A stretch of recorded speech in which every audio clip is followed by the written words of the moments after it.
We're live, everybody. Sorry about the delay.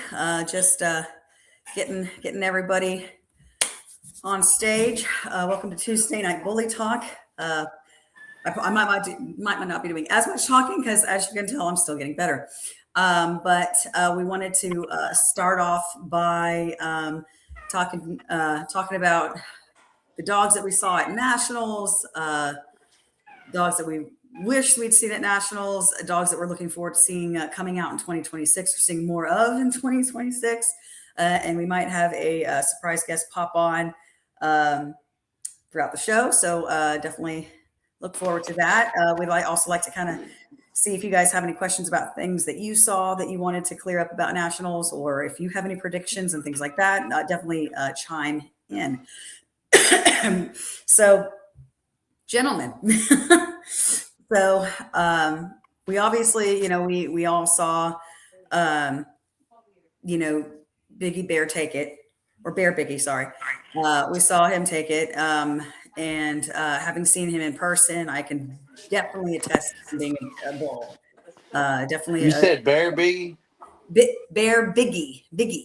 Big. I knew it was Biggie, but I didn't know it was Bear. Yeah. I didn't know it was Bear Biggie either. I just knew it was Biggie. Bear Biggie, yeah. Yeah, I just heard Biggie. That's the first I heard Bear. I just named a pup Bear. Oh, I'm sure he'll earn it.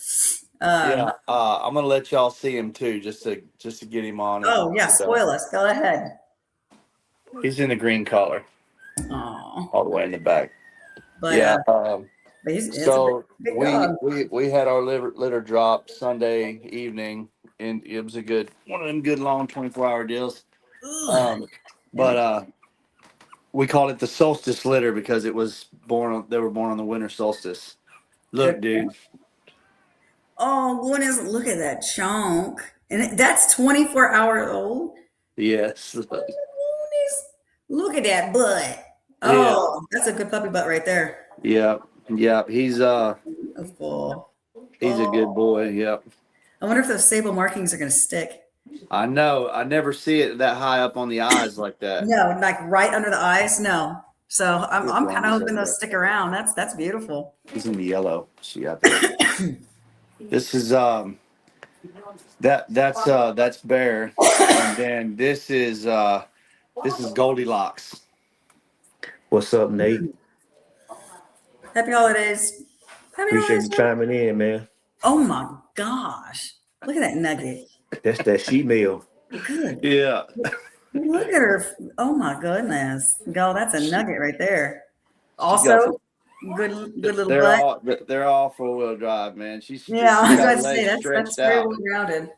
But look at that face. Yeah. She's beautiful, blondie. So tell everybody, because some people may not be familiar. This is so cute. I just want to snuggle. See, now you're just giving me. They're so cute, man. Puppy fever. But so tell everybody what litter is this? This is the solstice litter, and it's our girl Freya. She was produced at QBN. She's actually my boy Pressure's half sister, and the father is Hector L. Oso from BMBZ, produced by Peter Stoiber. We really did our homework on this one. Really got in there, got under the hood with the embarks and just went crazy with it. Got in the phenotypes. He is the only standard male that is an NN in the IGF-1 that I could find on the planet. That also had a flawless, clean bill of health on embark, right? Nothing on embark. He's a standard male, as well balanced as far as breed type as any dog I've ever seen. For real, a clean, well-rounded, well-balanced dog that would just happen to be an NN, which is a larger breed type. Usually, you don't find a standard. More. It's extremely rare because I couldn't find one single other dog that was an NN that I could confirm was an NN as a standard on the planet. Right. And so we bred him to our NN female, as an attempt. We've talked on the show forever with Caleb and everybody, and even with Raul. So, in a perfect world, we'd like to take the breed type from the smaller classes and bring Yes. up to the XL. It's a feat been proven difficult, right? No. I believe that the recipe to do that is to have an NN female, which will give her the IGF-1 growth hormone, allows her to produce a dog bigger than herself. Then she has a really low COI. Her COI was a 9. So I found a male that's an NN as a standard. So he's a smaller dog, got more breed type, whose koi is a 26. Ooh, I didn't know that high. That's And nice. so he dominated the litter. And she's a bigger dog than him. So it ended up, I opened one in the fridge. He ended up using her as a vessel to create bigger versions of himself. Seems like it. Yeah, and the NN just allowed it to, for everything to push through on the bigger scale, the muscle, the mass, all of it. And we're just really pleased. All that was what I truly believed it would take to be effective, but it was theoretical for me. Oh, well, yeah, still. I mean, it was one of But I those knew that was the recipe. mad You know what scientist I'm moments. saying? I believed Yeah. it. And then, but I told my wife, I'm like, look, this is what I know, and I'm putting my money on it. I mean, and I'm so excited it worked out like it did. It really went well. So Yeah. Right. And we talk about it all the time about how, like, do the research, really dig, and then, like, test those theories, but to make sure you walk into it knowing everything that you possibly can, using the tools that you have at your disposal. And Mm-hmm. you did all that. And this is the result. So if anything, this literally just validates what we've been talking about, is making sure that, you are better guaranteeing better results. and I You won't know? put anybody's name in it, but I will say this: there's 4 dogs that y'all and anyone else that's ever been on this show could name. If you name the top 20 dogs, you know, anybody would say the names of these dogs. And I offered to not only did they refuse to embark the dog, wouldn't do it. The embark cost $120. I told all of them, I'll give you Oh, right. $200 and Yeah. sign an NDA saying that no matter what's on the embark, that I'm not allowed to discuss it with anybody, and I'll pay you $200 to do it. And none of them would do it, That's and I don't understand that. Oh, I think you do. I don't understand. I And think so you I had some do. dogs I really wanted to use. That you know I stood firm on wanting that for this. You know what I mean? And Oh, yeah. it was tough to find. And not that a dog has to be embarked to breed to necessarily. I Yeah. wanted that for her and this breeding in particularly because I had, like I said, the vision of what Mhm. I thought could make this work just right, and I had to be able to look under the hood to do that. Yeah, Uh, absolutely. And there's a lot of breeders out there that they have generations of their dogs. Um, so embarking them, knowing that they're the ones that have been making them for generations, I can see where they don't really feel the need, unless they're mhm. trying to, like, outcross. I get it, but for the most part, they know what they already have. But in this instance, you knew what you what you needed, what you were lacking, right? Mhm. And what you needed, absolutely without fail, needed to bring in. Yeah, And I knew what would give me the highest probabilities. yeah, Yeah. exactly. And you use Yeah. the tools. Mhm. You did the legwork, you did the research, and now you Holiday have bullies, what's up, baby? this. Yes, Hello, but you know Marilyn. what? You know what though, man? Some people probably don't want to do the embark because of what they'll find. I think they might. And they done, went without it this long. Why open a can of worms now? Oh, Yeah. absolutely. With how many You pups on know? the like productions, out there in the universe, only to find out that your dog's got a problem now. Like, oh, I can Yeah. imagine. Well, let me just say this to anybody that's listening. I promise you discretion. I promise you privacy. If you need me to sign something, I will send it to me. If anybody wants to read their embark, they don't want it to be public. they don't know how to read it. They don't know what's on it. Hit me up. I got you. Oh yeah, and I can attest to that because I've actually had him go through Adonis's embark because there were certain questions I had about like, well, what does this combination of this mean, and does this mean he's going to produce bigger dogs, or looking at a COI, and if that's unusual for the fact that he's sort of scatterbred, and I found out he's not actually as scatterbred as I initially thought, but Right. but because of that, so it's like, so no, this so Michael's your guy. Like if you if you want a better understanding of what that embark's trying to tell you, all the big letters, little letters, and what they mean in combination with each other, he'll be able to give you that insight. I'll do it for free. Just hit me up. It ain't nothing, man. We can do it in 5 minutes. And because here's why I offer that.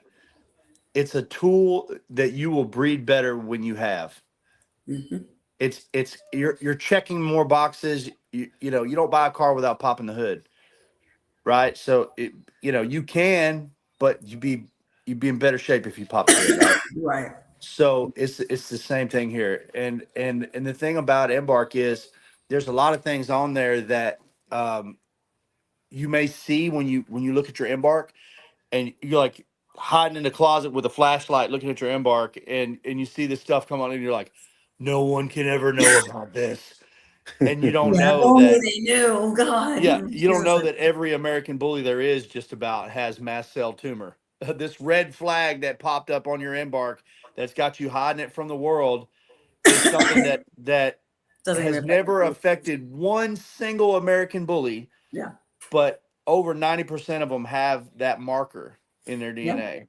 Yeah, You absolutely. know, Yeah, and CBR4, same thing. It's never affected our breed. There's been talks about them removing it from the embark panel for our breed. just like CRD4 used to be, right? They already Yeah, removed that. Now it's we not a did it. threat to our breed, but it used to be something people talked about. Oh, CRD4, you can't get 2 copies, blah blah blah. And now the people are like, yeah, it's nothing. Yeah. Uh, but the mast cell tumor is one of those things, and there's other little variants. There's things there to take note of that will never be a threat to your dog if just the mom has it or just the dad has it. So all you have to do is make sure that who you breed your dog to doesn't have that copy of that same Yes. gene, and it remains dormant. It remain and then in that one generation, it's gone. Yeah. And that just little things like that. It's better to know what you have, man, than not know what you've got. To me. Oh, I agree wholeheartedly. And again, this litter that you have is just proof that using those tools and really, really doing the research before Holiday making says that that the commitment. community is in an uproar right now, talking about health testing the dogs. Hmm. Well, and then the ABKC putting forth that the premium pedigree, like that, I'm telling you, like I that, Yeah. told that, Dave Wilson to his face, in my opinion, that was fucking genius. Excuse my uh-huh. language. No. Hey, look, if everybody go to that, it'll be some dog that's gonna be left behind, All it way does, behind. all it does is it leaves the dog behind where if they belong behind, and then the other Yep. thing it does is it raises the bar for breeders to say like, hey, most people are buying dogs online. Why am I going to buy a dog from somebody that refuses to embark and refuses to premium pedigree when this other guy charges $1,000 more and he's guaranteeing me he's got OFA, he's got premium pedigree, he's got embark, and so Right. it's like, okay, I can pay $5,000 and take a shot in the dark, or I can pay $6,000 or whatever the price. And my price might not be any different, or it might be $2,000 different. But the fact of the matter is, it's more of a sure thing Yeah. that you're looking at, and to me, it's worth it. I agree. Yeah, definitely. And just like you said, it's, with Bruce, like it's going to leave the right ones behind, I think. I agree. And we have a dog, and Dave even mentioned this very specifically. In fact, not this last time we spoke with him, but the time prior to that, he was talking about how there are heart conditions that have Mhm. kind of run rampant with this breed, and Yep.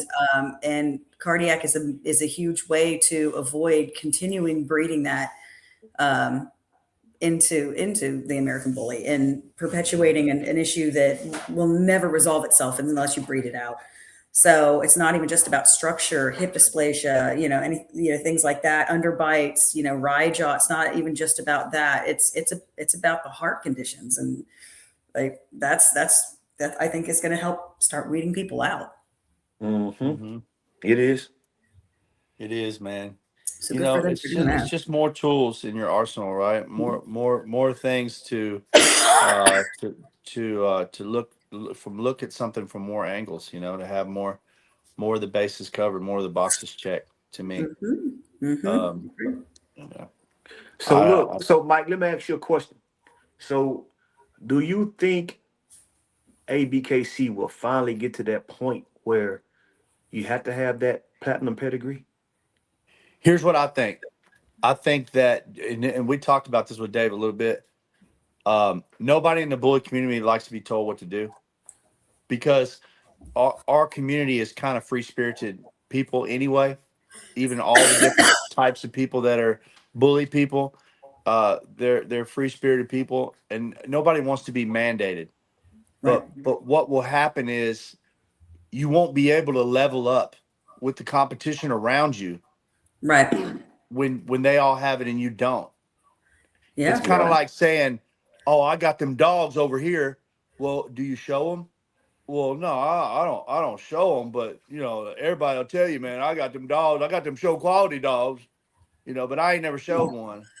And Yeah. it's like, Mm, what? but speaking So if of, you got the best dogs, but you ain't showed one, you got some people in the ring that would disagree with what you think absolutely. you got. You know what I'm Yeah. saying?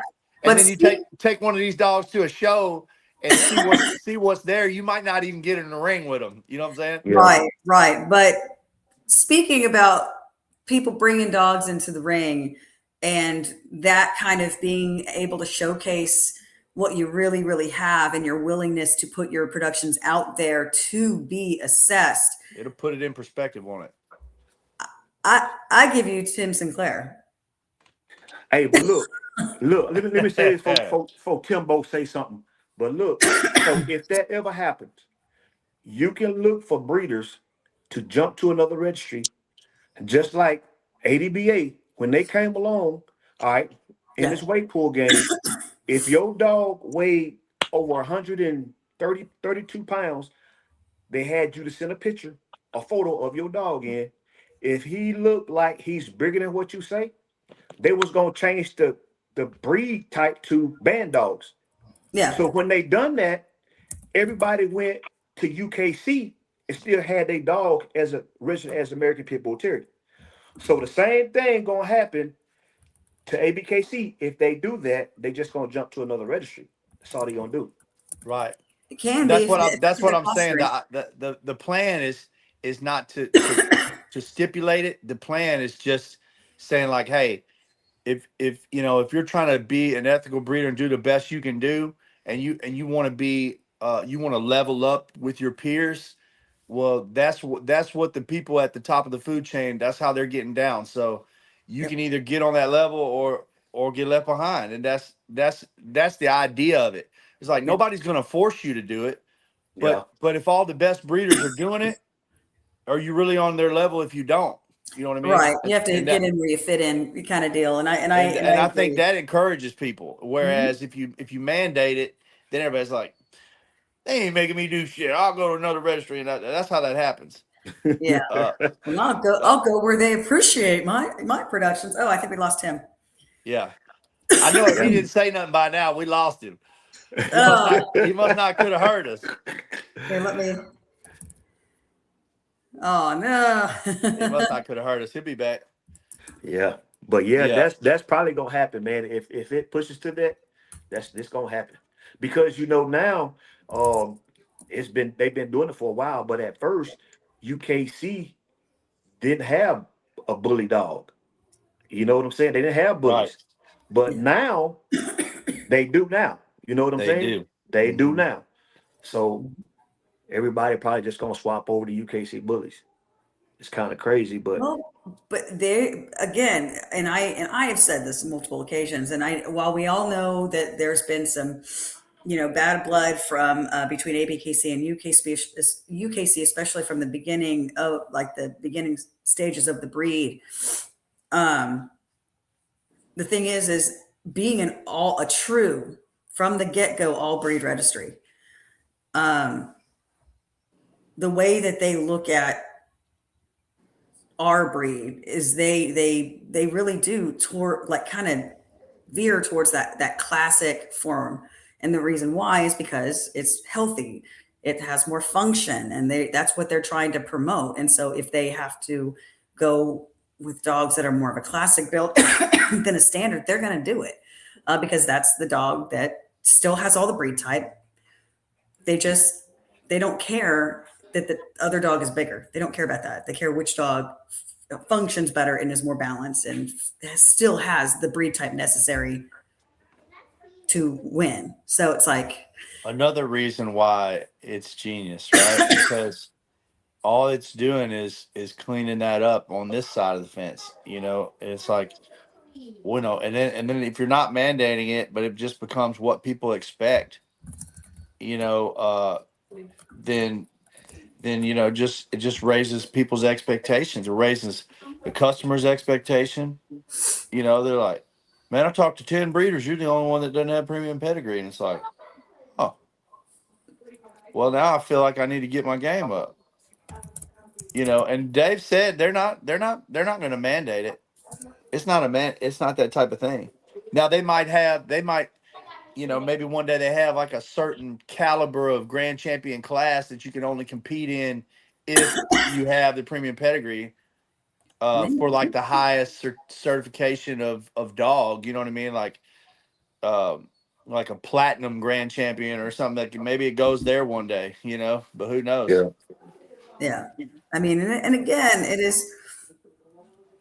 is still a young breed. We still look at this like, 20 years, that's a lot of time. It's like, yes, while it is a huge majority of the breeds that it would be competing with in all breed registries are 100 or more years old, so it's like, and it's a little bit different. It's, I mean, our development in our breed started at freaking barbecues and meet and greets. And it's like, it was open to the public from day one.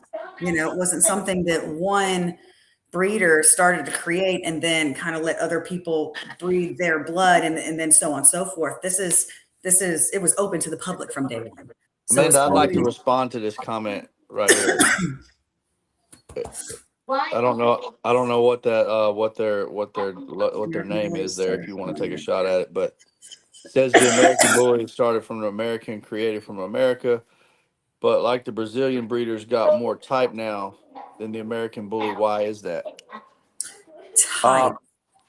I guess he's talking about breed type. No, well, I know, but breed type is specific to each individual breed. It is different. There are different breed types for each breed. Two separate breeds. Here's what I know, man. And this is not a shot at the Brazilian Bull. They're beautiful dogs, but they're their own breed. They're not the same breed as the American Bully. So it's a different dog, just the same as American Bully is different than a pit bull. Now, that being said, for best in show, you don't want to look at the stats in ABKC of the best of American Bullies against the best of Brazilian Bulls for best in show this year, because it ain't going like what you think. The Brazilian Bull did not mop the floor with the American Bully in 2025. No. Showed it. Now they got some dogs you say like, whoa, look at that dog, right? But when it come to best of show, the American Bully took way more best in shows. I don't know the actual number, but I know it's not close. Yep. Yeah. So the American Bully stood its ground. It did that. Although I will say I'm extremely impressed with how quick the Brazilian Bull was able to put that level of breed type together. Well, and to a consistency to a degree. I mean, there's still some variations of it that you can tell where they're still trying to develop it, and there's ones that are still grandfathered as American Bullies, and for good reason, because they're more like American Bully XLs. But well, even the best, to my knowledge, even the best of the Brazilian bulls have very low COIs. Hey, excuse You know, yourself. because COI comes from line breeding, right? Mm-hmm. So Mm-hmm. the breed hasn't been around long enough for it to get very high. So like, I'm not gonna put anybody's business out there, but even some of when you think Brazilian bull right now, the names that you think of, their COIs are like 10, 9, 11, Yeah, 12, right. like lower than our outcross numbers. Hey, Especially in the pocket and standard class, it's lower than our outcross. It's lower than our scatterbred numbers. In the XL class, it's lower than our outcross numbers. Yeah. So hey, you see what Angel said? He said they had to use American Bully, and they did. They Oh, crossed it over with, was it Bulldog well, what for? to make the Brazilian? I would imagine it where has to we be a went little bit of mastiff with Borbal. the XL. The musculature is very very similar to active Borbals. So according to them, though, they don't have the Borbal in there. No, Huh? it's some kind of Bulldog. According to them in Brazil, they said they don't have the Borbal in there. They use Johnson American Bulldog. Bulldog. the Johnson American Yep. Bulldog, and then Yeah, I can see that. they Yeah. used the other Bulldog and the American Pit Bull Terrier. Yeah. I think are the three that they said they had in there. So Yeah, American where Bull. they learned from one of our worst mistakes in the American Bully. One of the worst mistakes we made was bringing in the Mastiff. Yeah. Ugh. Yeah, don't do that. When we brought the Mastiff in, building these big dogs, when they were trying to make them bigger, we chose the Mastiff to incorporate, and that narrowed the rear. It stiffened the stifles. It looks like a lion from the back, tall and narrow and stiff, right? Yeah, and lengthy and just like they have long torsos, and it's one of those Loose things where skin. yeah, as you gain height, you ultimately weight distribution 101, you gain length. And Yeah. it's just It was unfortunately a when you have terrible mastiff move, like right? that. They Yeah. probably should have. We probably should have used the Boerboel. You know, if we'd have used the Boerboel Yeah. instead of the Mastiff, God knows what it'd have been. You know, Yeah. because the hams and stuff on them Boerboels, man, they're thick, muscled up dogs. They're a Hey, Yeah. little long though. They hey, are a little bit long, and they do have a different drive level and a different nature. Their Yeah, temperament's hey, different. let me give y'all a little history. All right. let's go. So so we think that Mastiff was added, but a few years back to make these dogs, but it wasn't. Back in the 1970s, Eddington Whopper was in a weight pool, Yeah. ADBA. They added a Brindle Bull Mastiff. ADBA let him do it just to increase size, to give the dog more pulling power. So they let Eddington Whopper add this dog in this lineage. And so everybody branched off of that dog, and that's how dogs was getting bigger and bigger. Chevy and all them dogs come from that lineage. But I don't know what kind of mastiff they add for the XL. I think they was a little bit more hairier because I don't know is where the hair come from.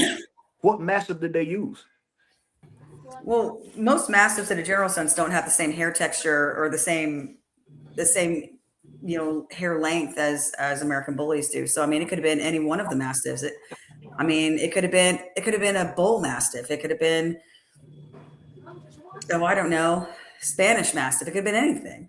It could have been a Dogue de Bordeaux for all we know. But they all have that scruff. They all have the lengthier fur along the neckline.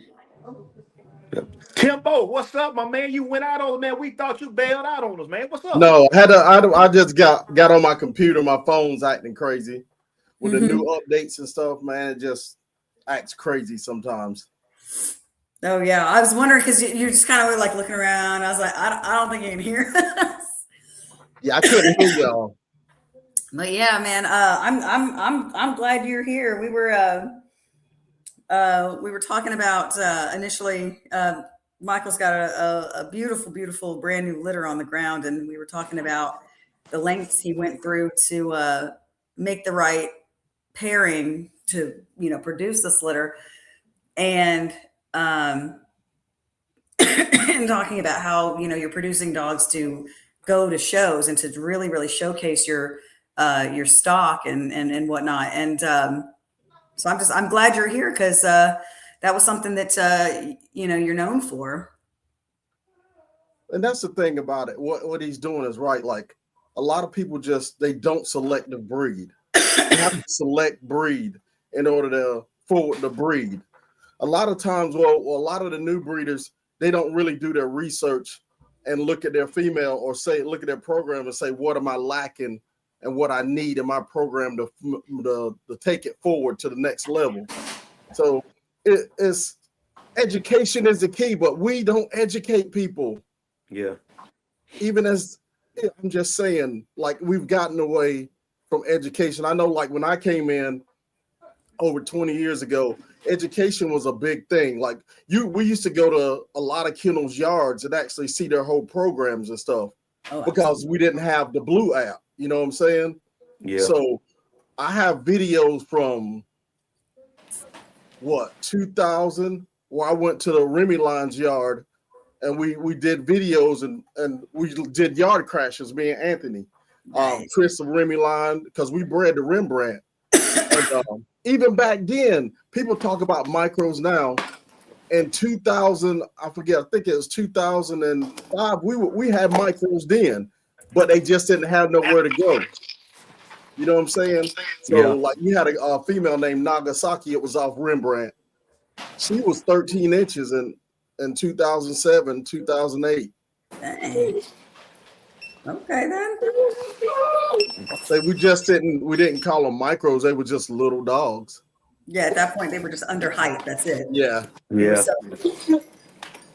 But we got to show her in like the Remy Line Kennel Club because they didn't have no height restrictions for pocket and stuff like that. So she was a Remy Line champion, and we had a couple of other Remy Line champion dogs that because when we started out, we ran a whole lot of Remy Line blood, but it's hot though, you know.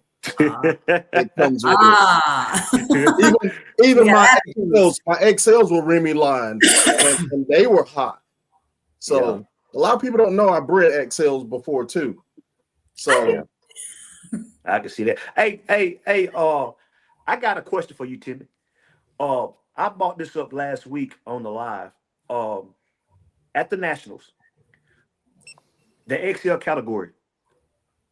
What I seen was the judge liked it, the more classic look on the XL. What you think about that? I think he took in all aspects of the XL. You know what I'm saying? So you have to pick from what you're given. A lot of people didn't come out that should have brought their dogs out. Thank you.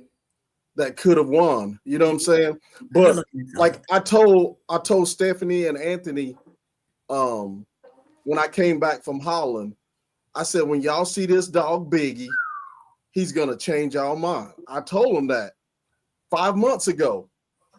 And even before National start, I said Biggie's gonna win Nationals. Mm-hmm.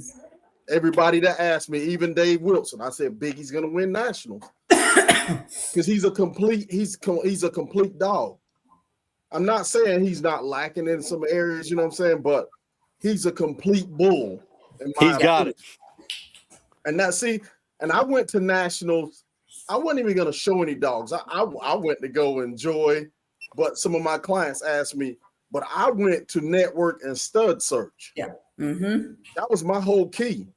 Mm-hmm. I wouldn't listen, me get back in the ring, I loved it. But I had brand new dogs, you know what I'm saying? Like the two dogs I handle, they never been in the ring. And to make it to you would the never last know. pull out, I mean, I was happy, you know what I'm saying? Yeah, you never would have known. You know what I'm that saying? Was good. I'm not gonna argue. And he even told me, he said he needed a little bit more, which I told the owner before we even went in the ring. I said he's got too much of a tuck. He needs a little bit. He needs about 5 to 10 more pounds. Little weight. Yeah, but because that's the thing, you have to be honest with your clients and stuff like that too. Mm-hmm. I'm like I tell people, I love to go in the ring, but I'm going in there so I'm trying to reach the top. Right. I want to win. So yeah, if Yeah. I You know what don't I'm get your saying? dog's gonna And help. that's what. But And on the other side of that, I'm my own competition. I'm trying to yeah, beat what I've accomplished before. Oh yeah, being able to be absolutely. objective, I think, is one of the most powerful tools a breeder or a handler can have. You got to be able to know what you got and what you got to what you got to develop. See, Stephanie's not here right now. She's in Louisiana, so I'm home running the trophy plug and taking care of the dog and stuff. But she'll tell you, I am my dog's biggest. I'll pick them apart. She'll tell you. Hmm. I'm the same way. I'll pick My them wife gets apart. on to I'm me, my brother. dog's biggest critic. Yeah, Yeah, yeah. gotta be. That's like Kingsman. Kingsman is super bad, but he's just a little down in the pastures, and I don't like that, so I'm not gonna bring him out. That's just me. And again, that's your prerogative, and we were talking about that. Being willing to, or having the deck of cards to even take to the table. Like if you're going to bring the dogs out, make sure that they're dogs you can be proud of, that you can win with, because they have the type, the temperament, the performance, the endurance. Like making sure that they check all those boxes before you even take them in there. Yeah. Because again, that's going to be a reflection, especially if they're your production. That's going to be like people are going to see that and think that, well, if they produce dogs like that, either yes, I definitely want in on that, or ew, why did you bring that in the ring? You know what I mean? Yes. See, but that's like me. I started over 4 years ago because I didn't have any dogs. I didn't have no American bullies 4 years ago. I just had a French bulldog, and it was just my PTSD dog. And then 4 years ago, well, it's been more long than 4 years ago. It's been about 5 years ago I started back over. And then this year, after seeing Nationals, I was like, man, I got to get something to get back in the ring with. Not just judging, you know what I'm saying? Because most of the dogs that was at Nationals, I already put my hands on them in the ring, judged them at the Jungle or whatever registry they show under, you know what I'm saying? So, because I looked at the standard female class and there was no standard females in there. It blew my mind. I was like, where are all the standard females at? Right. I was like, wow. Yeah. There was only two in there, I think. A Yeah. younger dog, a 6 to 9, and then a 9 to 12. Yeah. And that was it. Yep. Yeah. That's right. Well, but you do also have to take in consideration. It's not that, I mean, I think having a female in a general sense and trying to campaign them is difficult because you're using them to produce other dogs. So you're at the mercy of their heat cycles, whether or not you're going to breed them, whether or not. But I know there was some people that had some bad standard females. Man, I know a guy right now who's got a couple of them in his yard. He just don't come out no more. Mm-hmm. I've been trying to, hey, let me take that dog out to the show. Let me take her out to the show. You need to work. It's a mother and a daughter. A little harder. But Timmy, but look though, in a lot of people, they might hate me for saying this, but you don't see a lot of you don't see females at all that do what Biggie did. No. You know what I'm saying? So yeah. So a lot of people now, I don't think they're gonna put a lot of time in females because they don't have the mass that the males carry. See, they here's don't have the thing. rear by the male, but see, your judge got to love a female to pick your dogs and win everything. See, but this is me. If you put a female in the ring in me and she can stand up to that male and she can move with him, she should win. She can outperform him. She's gonna win. She you don't see too many females that can stand up next to males. Right. Well, all things being equal, if the only reason you're giving it to the male is because he's simply bigger, that's bullshit, and we all know. Well, see, and that's the thing. Like, I retired my English Bulldog the beginning of the year. Some of the dogs, the top dogs in the ABKC, we beat. I won 4 best in shows with her. So, and they say it's like kind of unheard of for a female English Bulldog. You know what I'm saying? So, I have a male here, but he really trumps her though. But you know what I'm saying? A lot of people look, even though he's a Merle, and a lot of people look at it like, but ABKC accepts that, and the other registries do. But Yeah. He's super, super nice. I just haven't brought him out because I really don't have time. Like because I'm gone all the time. Yeah. Like soon as January the 1st hit, I'm gone all the way till I'm booked all the way till June, and then we take the summer off. We don't go nowhere in the summer because we don't leave our dogs. But I'm booked almost every weekend to June. Judging, and Yep. I will say this. I as much as I really like, I've had more opportunities to see you judge than I have seen you in the ring, and I love the way you judge because I don't know if anybody, if I know Michael, you weren't able to make this show, and Bruce, I can't remember if you did or not, but it was one of Candy's shows in Troy, and you took the time before the show even started to do a tutorial on handling for people that were just kind of getting into it. And like I even brought Adonis out into the ring, and I mean, you were taking the time to educate people and to give them the confidence to get in the ring for the first time, or to develop, to hone in their skills if it's only, if they're still new. And you had juniors in there, and it was really freaking cool. And I love that you don't let people leave the ring without telling them why you put up whatever dog you did, and what they need to work on and what you want to see. But seeing you in the ring at Nationals, man, that was a treat, because you got some skills, man. I love watching you work. See, this is me. I don't mind. I don't mind helping people and showing people what it takes to get there, because my goal is, if I'm gonna judge you and I'm gonna show you, I want you, when I see you again, I want you to do better than you did when you came in the first time. Yes. Yeah. Yeah. Like I see a lot of people, they don't even flip the people leads around on right. That drives me nuts. Every time somebody come in with a lead on wrong, I'm like, flip it around. I'll take my time, put it in the piece. Even at the jungle, and I'm like, yo, I'm gonna show y'all. So when you present your dog the next time, you'll automatically know what to do. Even with stacking dogs, I'll take the time to show somebody, hey, this is what you got to do, because that's what we're supposed to do. Help y'all with the progression, tell you what you did wrong and what you can do better the next time. That's right. And that's invaluable. I've always asked. I've had some judges like that, offer me that good education, man. But I always wait for the appropriate time. But I call them aside and be like, hey, is it something? Is it something my dog needs? Something I need to do? Is it where'd I go wrong at? Just shoot me straight. What's the deal?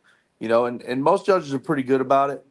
Um, but I've had a few look at me surprised, and that's strange to me. I feel like, and then I'll go to the show and I'll see like maybe a couple, 3 or 4 people in the whole night will ask the judge, like I did, what they did wrong. Mm-hmm. See, that's the thing. That's strange to me. That everybody tell you, even before I start judging, I'll explain, and I tell people, if you have a question, ask me then, because I'll see so many dogs, I might not remember that dog. Right. So that's the time. That's me. That's me as a judge. I can't speak for everybody else. You know what I'm saying? Yeah. You definitely need to tell do everybody, it right there. If you got a question, ask me then, because if I go through 15, 20 more dogs, I might not remember. Oh yeah, yeah. I would definitely do it like before I leave the ring. Oh, absolutely, absolutely. But I could take 2 to 3 minutes and explain to you why everybody else is getting set up. You know what I'm saying, for the next class. Yeah. Right. Absolutely. Time to get in there, because sometimes some people way at the back and they have to run, or they have to switch dogs and stuff like that. So, like I said, that's just me.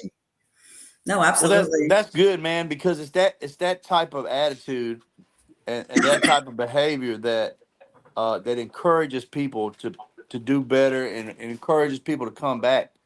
Like I don't know why more judges aren't that way. I really appreciate people that care about the education side of it. I'm big into educating about our breed, and just dogs in general. I spend a great deal of time involved in that. So people that are trying to help people elevate their game, help them elevate their dogs, like, hey, you really had the dog today, but your dog laid down in the ring. It peed on 3 of the 4 corners when you were trying to gate. We can't do that and expect it. Like, yes, your dog had the breed type, but this is what happened. This is why I couldn't give it to you. This is the deal. Or it's like you showed the dog very well, but your dog didn't have this, didn't have that. The other dog had more of this, more of that. This is what we're looking for. That's a big deal. That takes people back to the lab, and they can say, oh, all right, now my next breeding, this is what I got to incorporate. This is the direction I need to go, because the consensus between all these different experiences I had, this is what I gathered. And that's priceless to me. Oh, absolutely. And so there are some judges that like won't even let you leave the ring until they tell you why they made the decision that they made. Chris White's one of them. I tell everybody, Yep. It's totally different standing outside that ring than standing inside the ring. 100%. And then even at Nationals, Alex was pulling, before anybody would leave the ring. Like if he felt there was something you needed to know, either about you or your dog, he would personally walk up to you before you left the ring and let you know what his assessment is. And that's something that's, again, it's an invaluable thing. And I love the gumption that some judges have. And Tim, again, you're one of them. That's what's going to help advance the community. Yes. You know what I'm saying? It's going to advance all aspects of the community. People are going to go home and work on those things. And when they come back in the ring, they're going to give you a run for your money. Oh, I got second last time. I'm shooting for first this time. So everybody that you give, as Denzel says, I'm leaving with something. Everybody you give feedback to, they're going to come back. You know what I'm saying? They're going to say, okay, this is what I'm going to go home. I'm going to work on this. And then I'm going to come back. You know what I'm saying? Absolutely. Yeah. Definitely. So when you were in the ring at Nationals, and these, you had said a minute ago that these were client dogs. So I know you say you're booked for a while as a judge, but I'm assuming that maybe you're kind of, because you look like you were really enjoying yourself out there in that ring. And you should have, because you were doing great. Showing dogs is my first love. Over 20 years ago is where I started at in the ring. You know what I'm saying? And I got thrown in the ring under Ron Ramos. Didn't know what was going on. And just gave me the dog and threw me in the ring. I was supposed to go down and back, and I went all the way around. You did the roundabout, huh? Oh, Ron took the time. Ron Ramos took the time, him and Rolando, and they stopped me. And they was like, yo, no, you're going to go down and back diagonal. Then we're going to send you around. I got a lot of respect for Ramos, man. You know, and Rolando too. I love those guys. They're genuine cats, genuine articles. Man, listen, I've known them. Like when I used to host ABKC shows, they're the ones that used to judge all my shows. Rolando and his wife, both of him and Earl's wife were pregnant. Oh wow! And it was with their older daughters, they were pregnant, and they was the reps for my ABKC events. So oh my God. That's been a long time ago, and it's been a friendship since then. And we used to go to all their shows in Georgia, and everything. You know what I'm saying? That's when Silver Dollar came around. I used to interview everybody as Silver Dollar started, and then he's kind of progressed to the Dollar family. And so, but that's where it all started from. You know what I'm saying? We used to interview people at the shows, their kennels, and they will come back home and load it up on MySpace. Because MySpace. Oh my God, MySpace. It's right here. So I still have all those videos and stuff. I believe that, and that's precious, man. Those have to be Derek Dennis. Interviewed Derek Dennis. A lot of those guys. That's not around as ABKC judges. We were all handlers together. Me and Derek Dennis, we used to go head to head all the time in the ring with XLs and our classics and standards and stuff like that. But me, him, and Anthony will always be in the ring together. You see, like just like at Nationals, I'm gonna be first. I'm going right to being first in line because I want to set the bar. I'm gonna make y'all have to follow me. But people don't think like that. A lot of people want to come in last. I love going in first. Yeah. And me and Aunt, you see, we were fighting for first. I was like, get back. You two are hilarious. Like, okay, so there is a picture that was posted of you two next to each other exhibiting in the ring. And you mentioned there were words. Like, I am low-key dying to know what you two say to each other when you're in that, like, we just be joking because we enjoy it. I'm like, listen, I'm taking you down this time. You better get ready. You know what I'm saying? And it's been like that. It's been like that since we started. You know what I'm saying? That's how me and Caleb Weddle do. When It's been like that. I'm like, he's like, man, no, I'm taking you down. I'm like, all right, we're gonna see. You know what I'm saying? And it's always like that. Even at most of the Nationals, we've always come back together and we've shown. One Nationals, he showed my dog, and I had to show the other one. And I was like, I'm gonna kick your butt. And we just running down the thing, laughing at each other. But it's been like that since we started because we started out handling dogs and we didn't charge nobody. So everybody that was at the show, we used to run the people tents and they were just like, yo, you want to show our dog? So we would grab them and just show all the dogs. Damn. Even when we was in Elite Edge, we spent 7 years in Elite Edge. I remember that. We used to show all the Elite Edge dogs and stuff. The people that was in Elite Edge. It's freaking wild. So it's been that way forever. So. I mean, you've been a big part of like the history of this breed, both you and Anthony. And so it was just fun to one, see you in the ring, two, see you in the ring with him, and three, sit there and try to decide what y'all were actually saying to each other. We just be joking. Like he'll look around and see something, he'll just start, and I just bust out laughing. And everybody was on the sideline like, what they laughing at? You know what I'm saying? I'm like, it's just what we do. You know what I'm saying? Yeah. And the cool thing about it is we get to work together so much now because he's director of judges in Trinidad and Africa. So we're set. We go there to Trinidad, and I'm a senior judge under him in Trinidad and Africa. So what we teach here in the United States with handling and the breeding stuff, we also do it there. He runs the breed clubs there because he's actually from Trinidad. So that's his home. His dad and parents are there. So when we go back, we go spend time. He goes spend time with his parents. We hang out with his dad and everything. So tell me, man, look, hey man, I don't remember seeing you. I used to come to the shows too, man. Actually, I was showing the UKC shows before ABKC started, and I remember all the Elite Edge. I don't remember all the people, but I just remember the group used to hang together all the time and have this.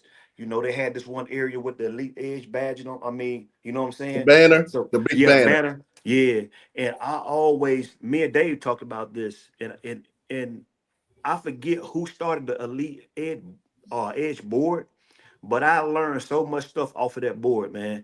It was so much information, dogs, pedigrees, the MSN, stuff like that, MSN board. Huh? Yeah. The MSN board. Yep. That's right. So then no blue app. It was just a board and everybody posted up stuff. Yeah. There was no blue app where you did all that. And then you would have to call people on the phone and ask them about their dog, or you'll go see the dog and they'll email you the pedigree because that was the only way you can get it. That's right.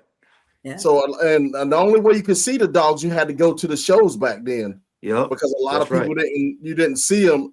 And there wasn't that many shows. I remember when we started out, there was only one ABK. You only got one chance to win. There wasn't no 2 and 3 shows. You got one chance to do your dance, and that was it. Damn. And then it got up to 2 shows, and it was 2 shows for a long time. And then it was only in Georgia, wasn't it? Yeah, a lot of them was in Georgia. Some was in Virginia, and then I forget his name. He was a judge, but he passed away. He used to host in New Jersey at Cowtown. Patrick, that did Shorty Bulls. So he used to host at Cowtown in New Jersey. So that's what most of the shows was at. And then Candy from Raising Cane used to host here in North Carolina. Her And from Louisiana? Lady J.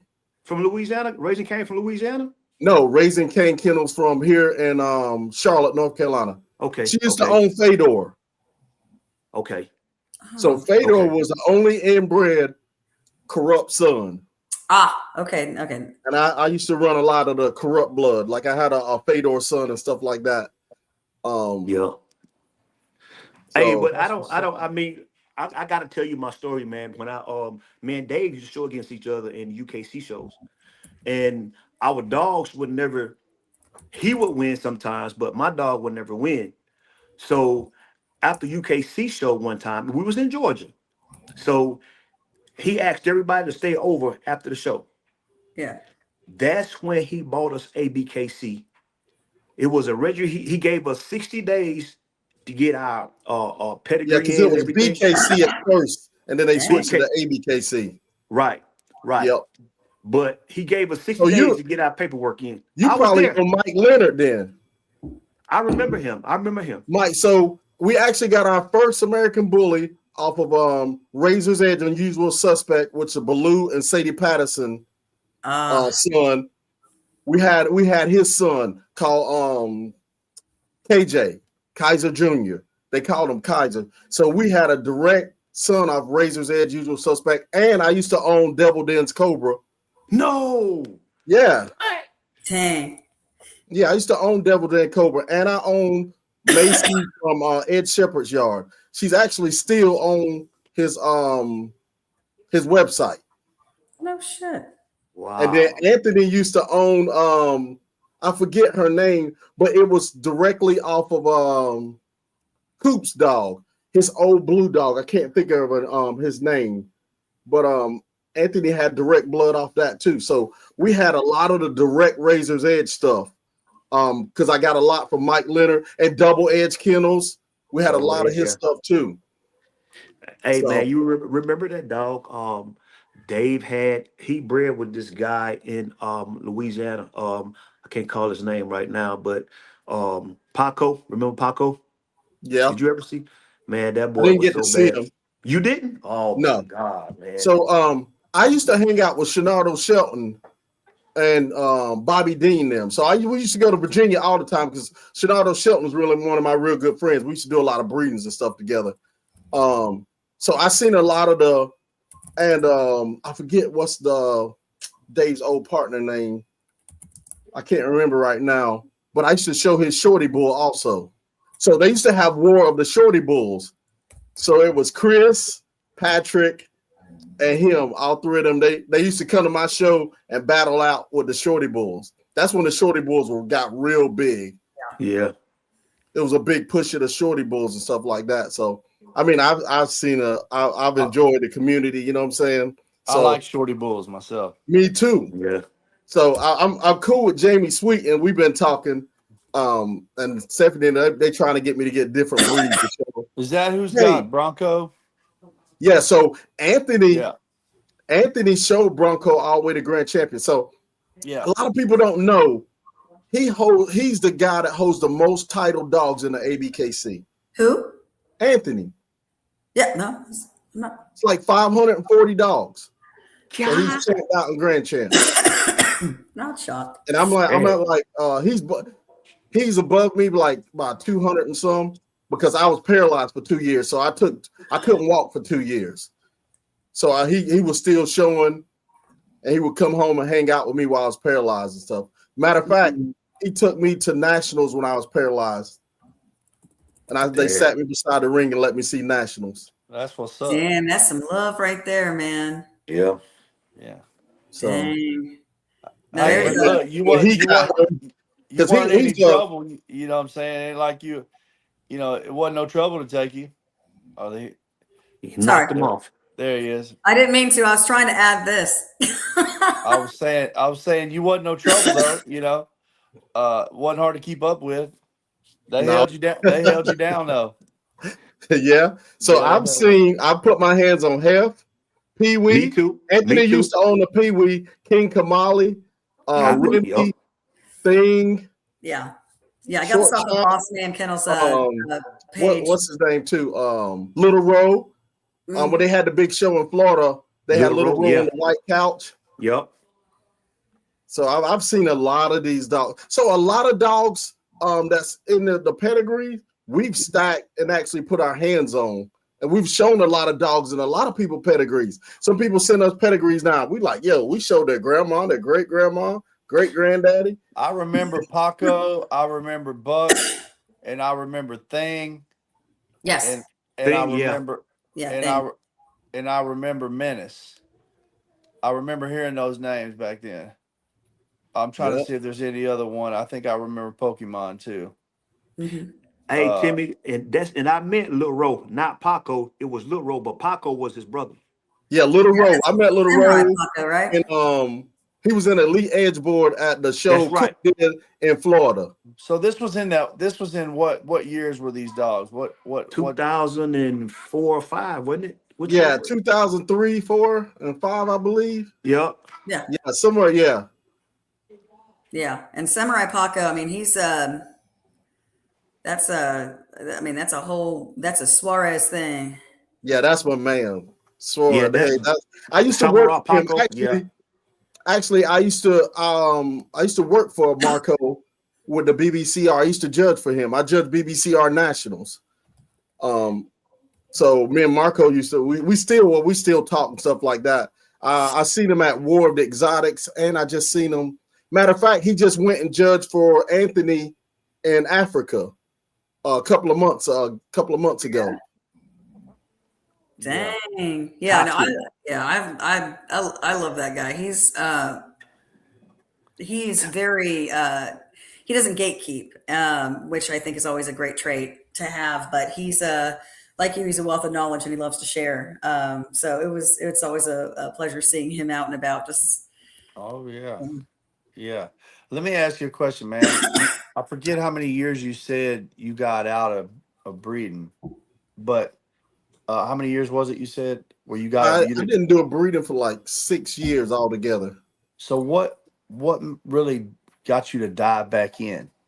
What was it that the thing turned about you back it is into I was just me, and I didn't have anybody to take care of the dogs here. So I said I wasn't gonna do no breedings because I was going every weekend. I was judging every single weekend. So I was flying in and out, and I just had my Frenchie, and my parents would take care of him or come and check on him at the house or so.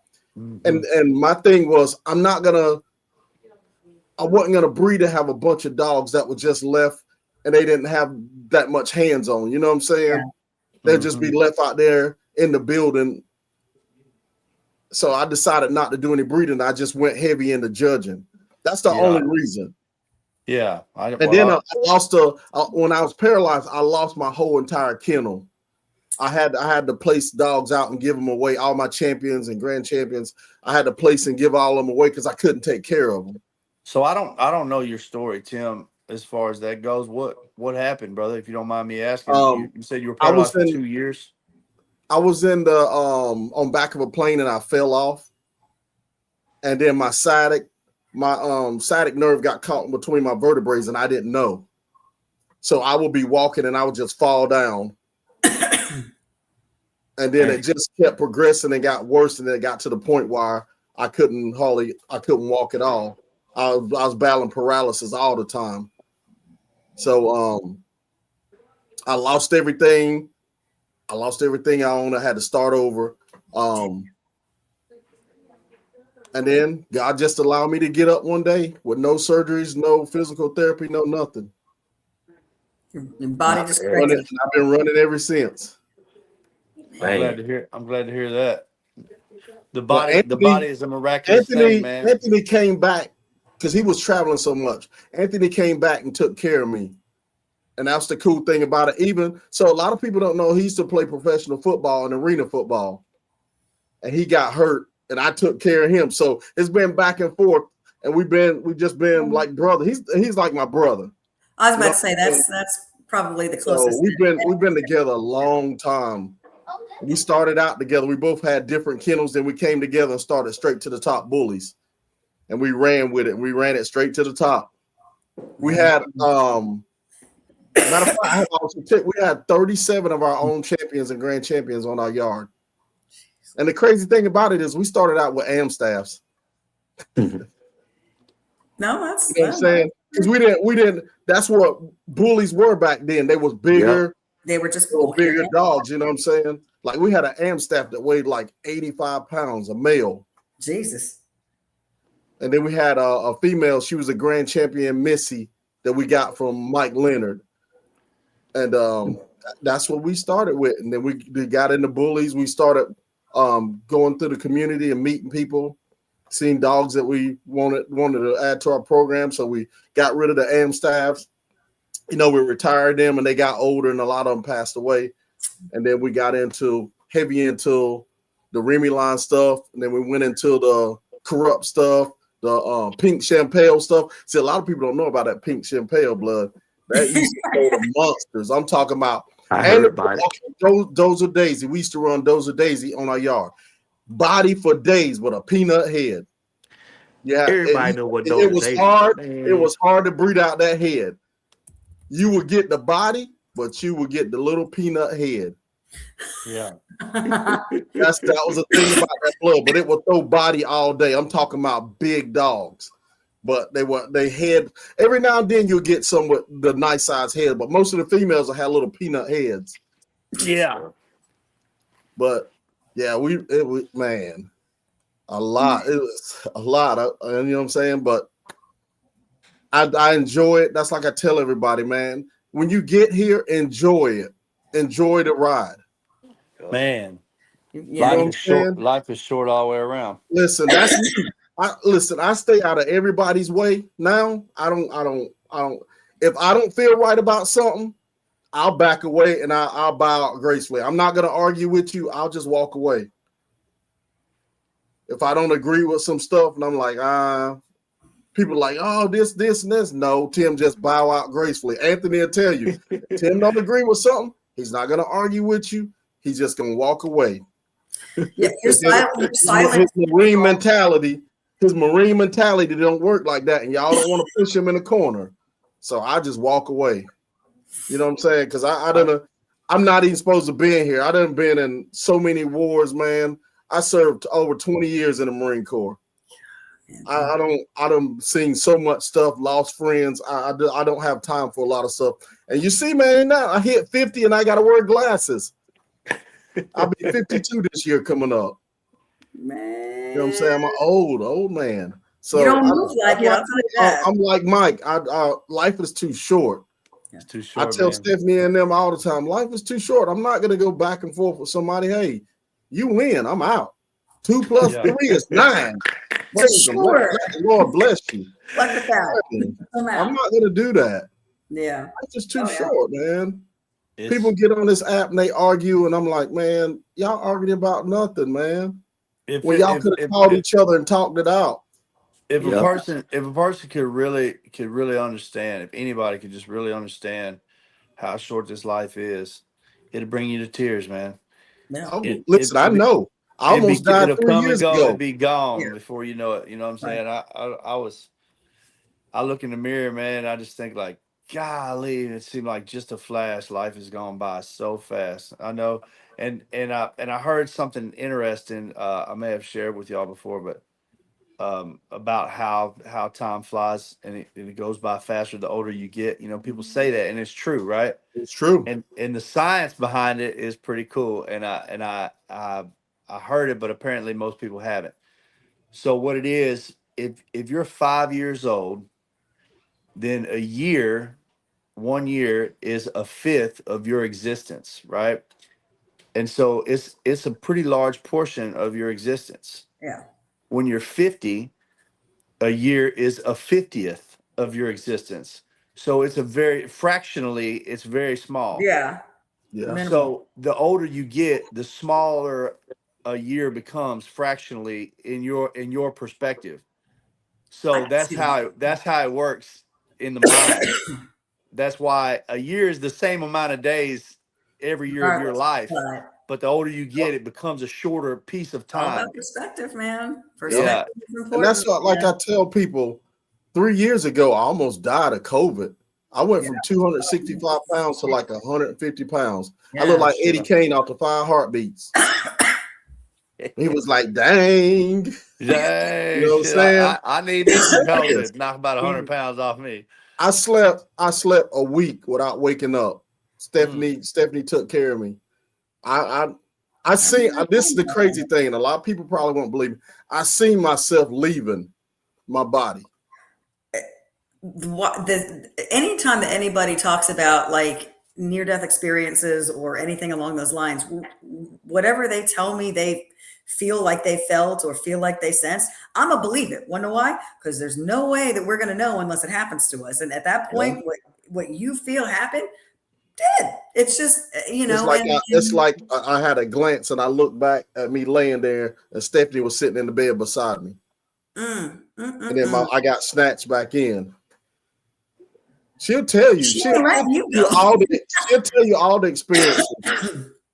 It was man. I couldn't walk. I had to learn to walk again. She had to carry me around. And the crazy thing about it is, we as men, we don't want nobody to bother us. You know what I'm saying? Hey, leave me alone. You know what I'm saying? But man, she had to watch me in everything. Patient. I'm the worst patient because you I don't want to let nobody. I don't want to let nobody help me. Our ego sets us up, and that's the same thing even with the dogs. Sometimes our ego gets in the way. Instead of us letting the dogs talk, we rather talk. Yep. My wife got me though. This is how she did me. She said, you be the first one to help somebody, and then when it comes time for somebody to help you, you don't even want to let them do it. And but that is true. But most of the time, this is what I had to learn, and this is the greatest thing I ever learned in life. Never expect me out of nobody else. Yes, that's right. 100%. Because how I treat you don't mean you're gonna treat me like how I treat you. So you can't expect it. Mm-hmm. Yep. Be pleasantly surprised if it happens naturally, of course, but never. And the other saying, the guy says, what he say? Never expect what you do. Never expect people to do what you do. Yeah. Because you always go all out. Something like that. It's a saying like that. So if you got somebody that's helping you, never expect them to do what you do. Because it's like that's thing like with a trophy plug. Stephanie, we built this from the ground up. You know what I'm saying? Like, and I tell her all the time, I don't expect you out of me. Because my dad bred this into me, the go, regardless. I run circles around my brothers, and they're 20 and 30, and I'm 51. They can't even keep up with me. Yeah. And my mom gets on me all the time, boy, you need to slow down. You're getting older. I'm like, Mom, I can't. I got to get this done. But that's just what's in me. You know what I'm saying? What's in you going to always come out. That's right.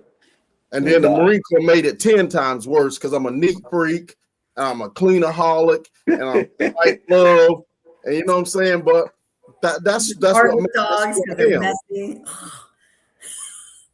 You know what I'm saying. But I love it. I never, like I tell my dad all the time. I look back now and I'm like, dude, why you was always on me as a kid? Because I'll be so mad. Now I understand. Mm-hmm.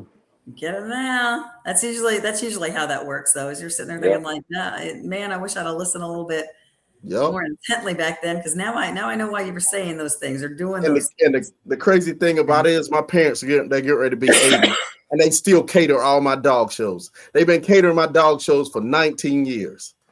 Dang, I love it. I told my daughter that brothers, they all work the doors and everything. So I've included and the crazy thing, my dad told me when I was younger, when I first started in these dogs, he said, boy, sell all them dogs. Man, you ain't gonna get nowhere with that. And now he, like a couple of years ago, he came and pulled me to the side. He said, boy, I never thought you would go this far with those dogs. He said, look at you. You travel the whole world doing what you love since you retired now. Yeah.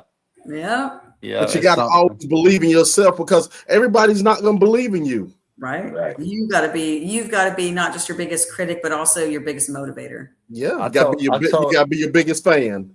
I told my daughter the other day, I said, the stuff that you get mad at me for having to hear from your dad right now, It'd be the stuff you'd be mad at me if I didn't say to you when you get grown.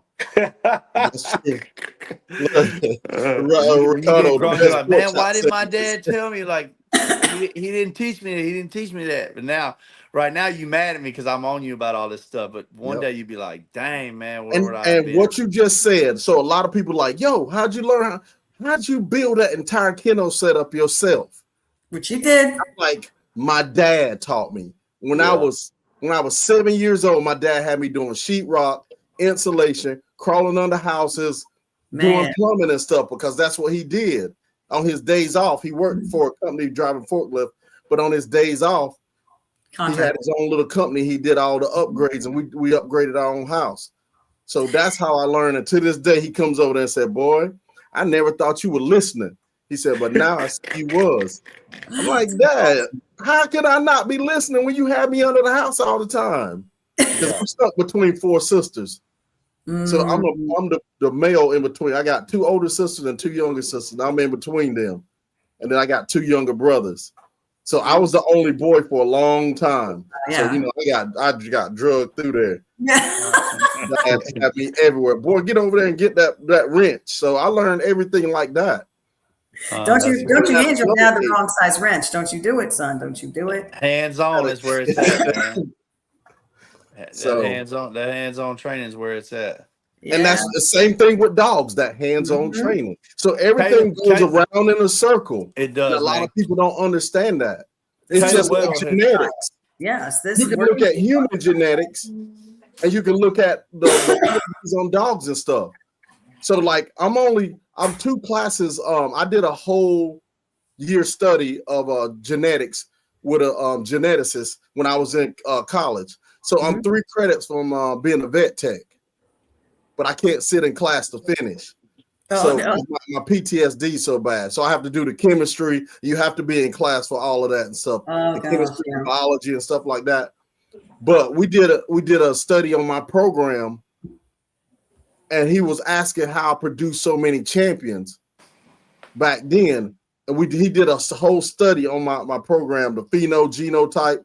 I wish I could find that. It's out there He somewhere. was saying that I had locked in the characteristics of the pheno and genotypes through the bloodlines that I was using. Mm-hmm. So you've reached that. And I was like, man, and then I had to give it all away. That's crazy. God. But you know what I'm But saying? there's That's why I'm starting back now, because I understand. Yeah. So when I got Yeah. into dogs, I wanted to be educated so that I would know what was going on. I can't stand if somebody work me over because I don't know what I'm doing, right? Yeah. So I stayed quiet. I stayed quiet and just did my research for 2 years, right? I watched everything I could find. That's where I found Raul Fagundes at QBN Kennel on YouTube. Started fact checking his work, checking on like, man, dude's for real, right? Started learning a bunch of stuff. Started looking into some things with genetics and different things, and then so I felt like, you know what, I kind of know what I'm doing now, right? So I feel like I can hold my own with anybody that wants to talk about it. So that's really where I wanted to start at. So then I started going to shows, but I started picking the brains of people that some of the best breeders I could come in contact with, and I realized like it took me back, Luke, and I was like, It's a lot. yeah, I learned I really buckled down for 2 years so that I could keep up. See, but a lot of people don't go that deep. And then when I did that just to catch myself up to par, and so I thought I when I went to talking to these people at shows, I realized like I came home and told my wife, I said, I just talked to some of the best breeders that there is, and I said, I don't know how else to say it, but I feel like they haven't gone down these roads I've been down. They haven't learned this stuff. They go. A lot of people don't go down that. So this the thing about it. So now I feel like I had edge. really just trying to catch up. I had gave myself an edge. Mm-hmm. It takes a lot to go down that rabbit hole to learn all of that. It does. And some people don't have time. Yeah. Because outside of dogs, people have regular life and jobs and stuff. Not everybody just sit home and breed dogs. It's like I tell everybody, I haven't done a breeding in 4 years. Yeah. I don't even sell dogs. You know what I'm saying? I'm retired twice. You know what I'm saying? So I don't sell dogs. Right. I just still got all my dogs. I got 16 dogs out there. I just got dogs because I love them. Right. And I pull them out. I play with them. I train them. Some of them are so most of our retired dogs. A lot of people get rid of their older dogs. We got like 6 old dogs that we'll never get rid of. Mm-hmm. Like Bruno Mars. Bruno's getting ready to be 12 or 13. I can't remember. And he runs like a man. We just bred him not too long ago, and he had 13 puppies at 12 years old. You meant it. That's the puppy that Loris posted up that they were co-owning out. That's a Bruno son. Loris and Joe, the one they posted up a couple of months ago. That's a Bruno Mars son. Yeah. So he's old school. Mm-hmm. So, like, my whole program now is off of Chumlee and Bruno, which Chumlee was a cheeseburger son, which is a Dax son. So we got Dax up close like that. Because where Stephanie's at right now, at Texarkana, her uncle has pastures of dogs. Listen, guys, when I say he has pastures of dogs, when I went there, it blew my mind. He's got like 100 acres, and he's got pastures set up and buildings, and all the dogs got different pastures they run in. And I went there about 3 years ago, and he had this dog named Blue Boy. I tried to talk him out of that dog. He was like, no, Tim. And then something happened to him. And he called me. He said, Tim, I should have let you took that dog. But it's Stephanie's uncle. Mm-hmm. He's in Texarkana. He's like 2 hours from Louisiana, where Stephanie's at now. Because I tried to get her to go get the female he's got. He's got female. I was like, hey, I'm 2 hours the other way. Because it's Blue Boy's sister, and she's never been bred. So I was like, man, I'll get her and I'll build off that. But he has dementia now, so he had to downsize. He has like 15 dogs now. So that's a lot of rehoming. My goodness. But he had he had like 60 or 70 dogs. So he was kennel partners with Ed Shepherd. He owned the credit that produced G-Train. No kidding. So he has like Ed Dax stuff up front. And he used to own I forget the dog. If I'm not mistaken, Night Train. He purchased Night Train from Ed. So he has a lot of old school stuff, but now he's crossed it in with a little bit of like the exotic stuff. You know what I'm saying? I wouldn't say exotic, but like I think it's like the K2, K3 stuff. Okay, that's stuff. Borders. So it's kind of like Hallmark's a cross, Louis V to Crown. You know what I'm saying? So he's a 50-50. Yeah. Yeah, he bought Night Train and passed away in shipping. Dang. So Stephanie's been oh my God, she's got 10 generations of her own stuff. Mm-hmm. Oh yeah. So she took Chumlee and she used to run the West Coast with Chumlee. And she produced like some of the baddest females you've ever seen. Oh, I know it. I believe it. So that's like I tell people, it ain't just me. She got so much knowledge on dogs and stuff, man. It's crazy. She does. She don't get the recognition that she deserves. But you know what I'm saying? Everybody's not gonna give you recognition. I don't care. I don't care about recognition. Yep. I just love doing what I'm doing. You know what I'm saying? Or just coming on while I can talk to people and help people. I always say, if I can help you skip 7 steps, why wouldn't you take the advice? Yep. Mm-hmm. Instead of going through that winding road. You know what I'm saying? Even that's why I stop everybody in the ring with handling. Yeah. And I'll tell you my secret. Like I showed y'all with that little niche under the jawline. Mm-hmm. A lot of people don't know that. You just put your hand in there, you rub the dog, and you can lean them forward. And the back of the head too, that little notch, like draw it out. It's so funny. Like the tips that you gave, and again, I mean, it's invaluable information, especially if you're like handling a powerful dog, like especially a big dog like Adonis. I mean, that knowing that you control the head, you control the dog. I mean, that's And big that's stuff. like we get ready to start back doing handling classes. I still Awesome. do them at my shows. Every show we have, we normally have a handling class before the show even starts, and we let people come in because new people, they get really scared. Yes. And you have to get them where they can calm down and not get nervous in the ring because they don't know. And that's the cool thing about it. As me being a judge, I can help them through it their first time. So when they come back, they're not as nervous. I'm like, listen, go out. Like if you go down, you sidewind. Okay, come back. I'm gonna show you what to do. You're gonna go this way right there. Don't pull up on the head too much. You're gonna make them sidewind. And a lot of people don't know that. Yeah. But it's those little keys that help people. You know what I'm saying? So, and that's the cool thing about it. We get to at least put a fingerprint in somebody's life to help them go further. Yeah, I like that, man. Stephanie just said she couldn't handle Adonis. She's like, Tim threw me in as his backup with an XL one time, and that was the last time. Yeah, we did a father and son at Nationals, and I threw her in with the son. Man, listen, these dogs were big. I think she got out of breeding now. Her one male was like 142 pounds. He was big. And the son was like 127 pounds. Yeah. And I was like, man, she was like, I need you to show him, Tim. I was like, man, listen. I was in full out stride. When I came around, I was sweating like I was sweating.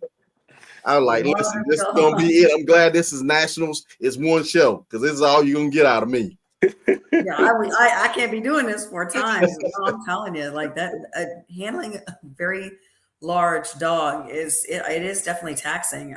So just like Stephanie said, she commends anybody that can do it. Same here. I actually had the privilege of it was at Candy and Nakaya show, Monster Mashup, back in October, and I had the privilege of showing one of Caleb and Nakaya's productions, Revelations, I believe. Huge, big guy. I don't, Bruce, I don't know if you've seen Rev. I don't think I have.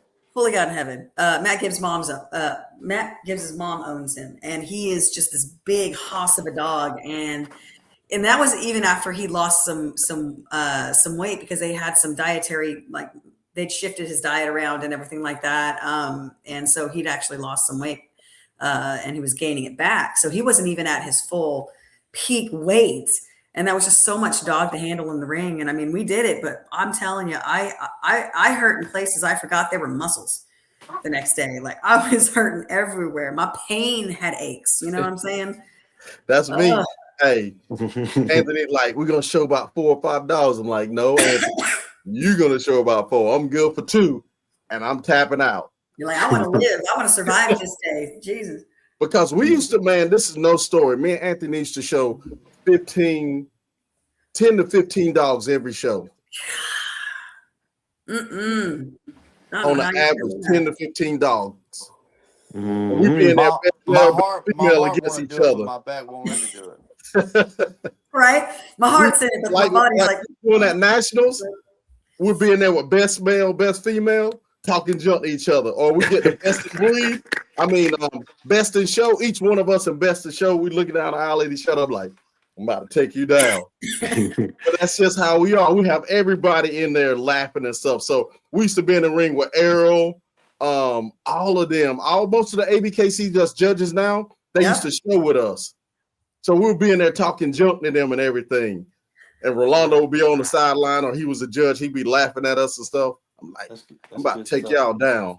But it's a lot. And that's why the cool thing, I told him I want to get back into it. Like I talked to David Nash. He's like, you going to come back to the show? I was like, yeah, Dave, I'm going to come back. Because it's been a while, you know what I'm saying? And what you love is in you, and you have to do it. Yes. Yeah. Or you see somebody in there messing up, you're like, come on, get it right, come on. Deep down, you're just like, I know you got this. That's like the guy that won Standard Mail. Yeah. As soon as he came out, because he's one of our friends, I said, hey, you're touching that dog way too much. Don't touch him that much. We went right in the next time, and he won best standard at Nationals. He said, Tim. I said, man, I told you, stop touching that dog so much because every time you touch him, he's going to readjust himself. You're going to have to go over him again. Yep. Let him roll into it and then make minor adjustments and just let it happen. And that's what messes up a lot of people on showing.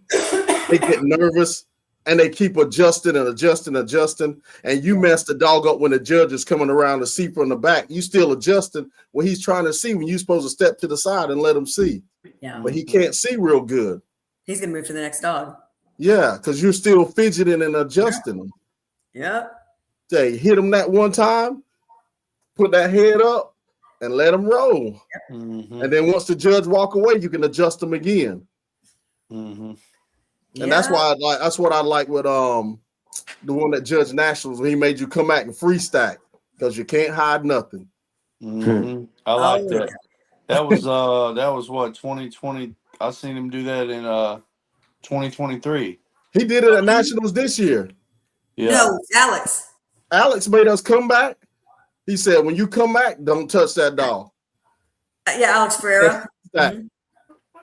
Well, yeah, Alex, like, and he actually, he was on our show last year, and he will tell you, he's like, I want to see what you're trying to hide. Like, I want to see the movement because everything comes out in the movement. Everything. Yep. As soon he's as like, they take that first step. see how your dog naturally stands, naturally exists, because you can't hide much in that either. You know what I mean? So yeah, him making people just kind of roll into free fight. I seen a lot of nice dogs at Nationals this year, but some of the ones that should have been in the ring, they didn't get in the ring. They just did the fun show. Yeah, there was definitely some dogs. There was something I was telling them. I was like, man, why you didn't put that dog in the ring? They was like, I don't know, Tim. I'm like, what? How do you not know? Peter Storber said Tim and Anthony both go above and beyond, making newbies comfortable in the ring. True dog. What's going on, Pete? Yeah. Hey, somebody else does call you Pete. I told him today. I said, I don't know who else calls you Pete, but I ain't never called him nothing else. We talked when he showed under me in Louisiana not too long ago. I think it was earlier this year. Tim, I got some puppies in front of me right now, and the sire is off of Peter's yard. Oh yeah, Pete got some nice stuff. He sent me a lot. He sent me a lot of stuff, pictures and stuff. Yeah, his boy Hector is the sire in my litter right here. So a lot of people ask me, they like, why you don't talk to us at shows, or why you don't like our stuff? But then I tell everybody, it's not that I don't want nobody to say, hey, you were talking to them or you were liking all their stuff on Facebook, so that's why they won. So I see everything. Yeah, I don't like anything because I don't want to get in that category of, hey, you talk to them all the time, so that's why they winning all the time. Right. No, the best dog that fits the closest to the standard is what's going to win on them. You never know what dog's going to win because you never know what dog's going to show that day. Right. 100%. And that's, and I totally understand that. And that's been a very, very common, sentiment. So, I mean, even Dave mentioned the fact that, when we were talking about certain aspects of Nationals, we made it a point to mention whether or not he feels comfortable ever talking about dogs that he likes, especially leading up to Nationals and all the way to Nationals. And he says he's like, no, absolutely not. He's just like, and the reason why is because people will get in their brain that if I like the dog, and heaven forbid it's because I just so happen to like good dogs, that dog wins, it's because I picked it 100%. Just like all four of us on here, we're all not going to like the same dog. Each one of us. But see, this is where it counts the most. When you can put your preference aside and see the dog for what it is. Mm-hmm. A lot of people step in there with their own preference. Well, I only like pockets. I only like standards. I only like XLs. I only like this. But when you step in there only thing that matters is that standard for that breed. Your preference goes out the door, has nothing to do Yes. with which one should win. Yeah, Yeah. absolutely. With the breed, I love English Bulldogs. I love English Bulldogs. You know what I'm saying? I fell in love with Frenchies, but that don't mean they're gonna win.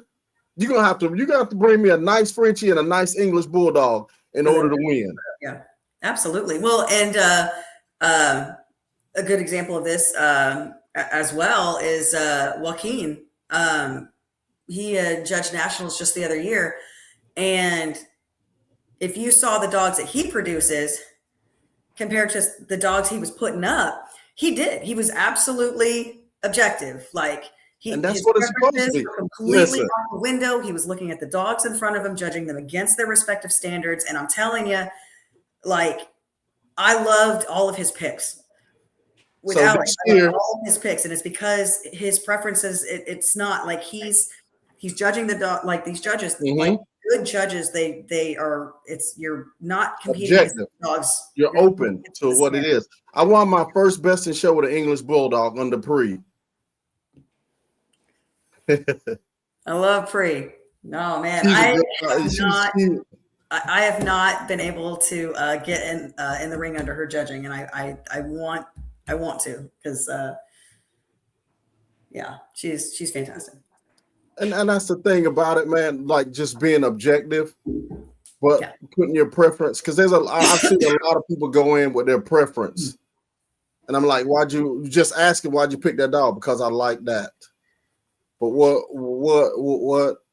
Yeah, what did you like about it? Like, yeah, you know what I'm saying. You got to tell me how close was it to the standard, because I'm gonna pick it apart too. You know what I'm saying? Mm-hmm. And that's what me and Anthony goes back and forth all the time. You know what I'm saying? We'll go out there, we'll be on side the ring, and I'll be like, yeah, but look at this. He'd be like, yeah, you're right. But you know what I'm saying? Yeah. But you gotta love it. So, and that's the thing. We do what we love. It's our passion. So I mean, that's why we're still around. And I think on the East Coast, Coop is the only show host that have hosted as long as I have in shows. Me and Coop are neck and neck. Oh yeah. Coop's a show veteran. Like he's pretty Coop used to come to all my shows when I hosted in Lumberton. So my first show, I had 235 dogs show in the ring. Wow. My first ABKC show. That's a lot. Rolando will tell you, he was like, Tim, I don't want to judge for you no more. You got too many dogs.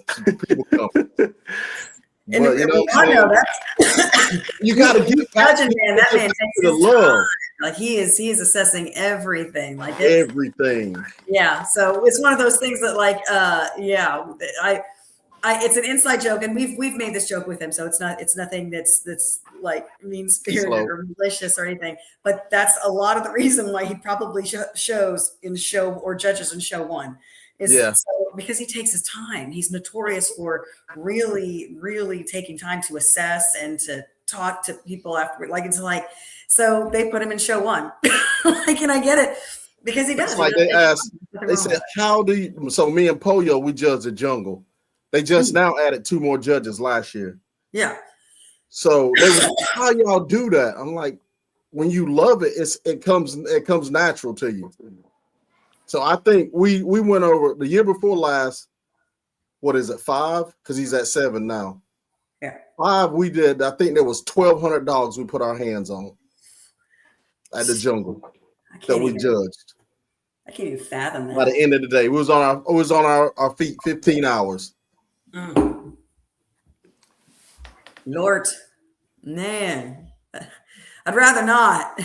But that's the thing is like, so jungle is I mean, that's a whole vibe in and of itself. It's a whole different world. And I love it though, you know what I'm saying? Because you never know who's gonna win or what somebody's gonna bring out this phenomenal. Like Mountain came out at 10 months.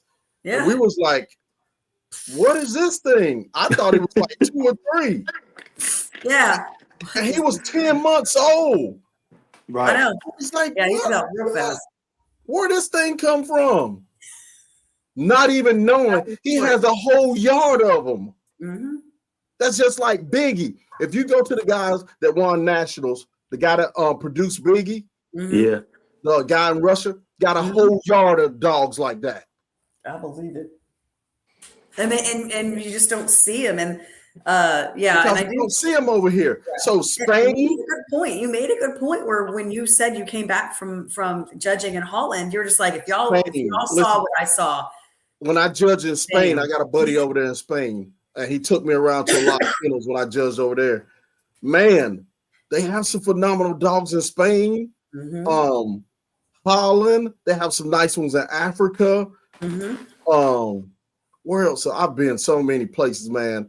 And I'm like, I see these dogs. I'm like, yo, y'all need to bring. So matter of fact, the little girl with the young lady with the Dachshund. Yeah. Oh my God, the Dachshund. So she showed under me in Holland. Yeah. Her and the one that had the oldie. All of them are a whole crew. And the older lady, she's been breeding French Bulldogs like 30 years. All of them have shown under me in Holland this year, a couple of months back when I went to Holland. And I didn't even know they were going to show up at Nationals. And I see them. And they was like, you a handler too? I'm like, this is where I started at. Yeah.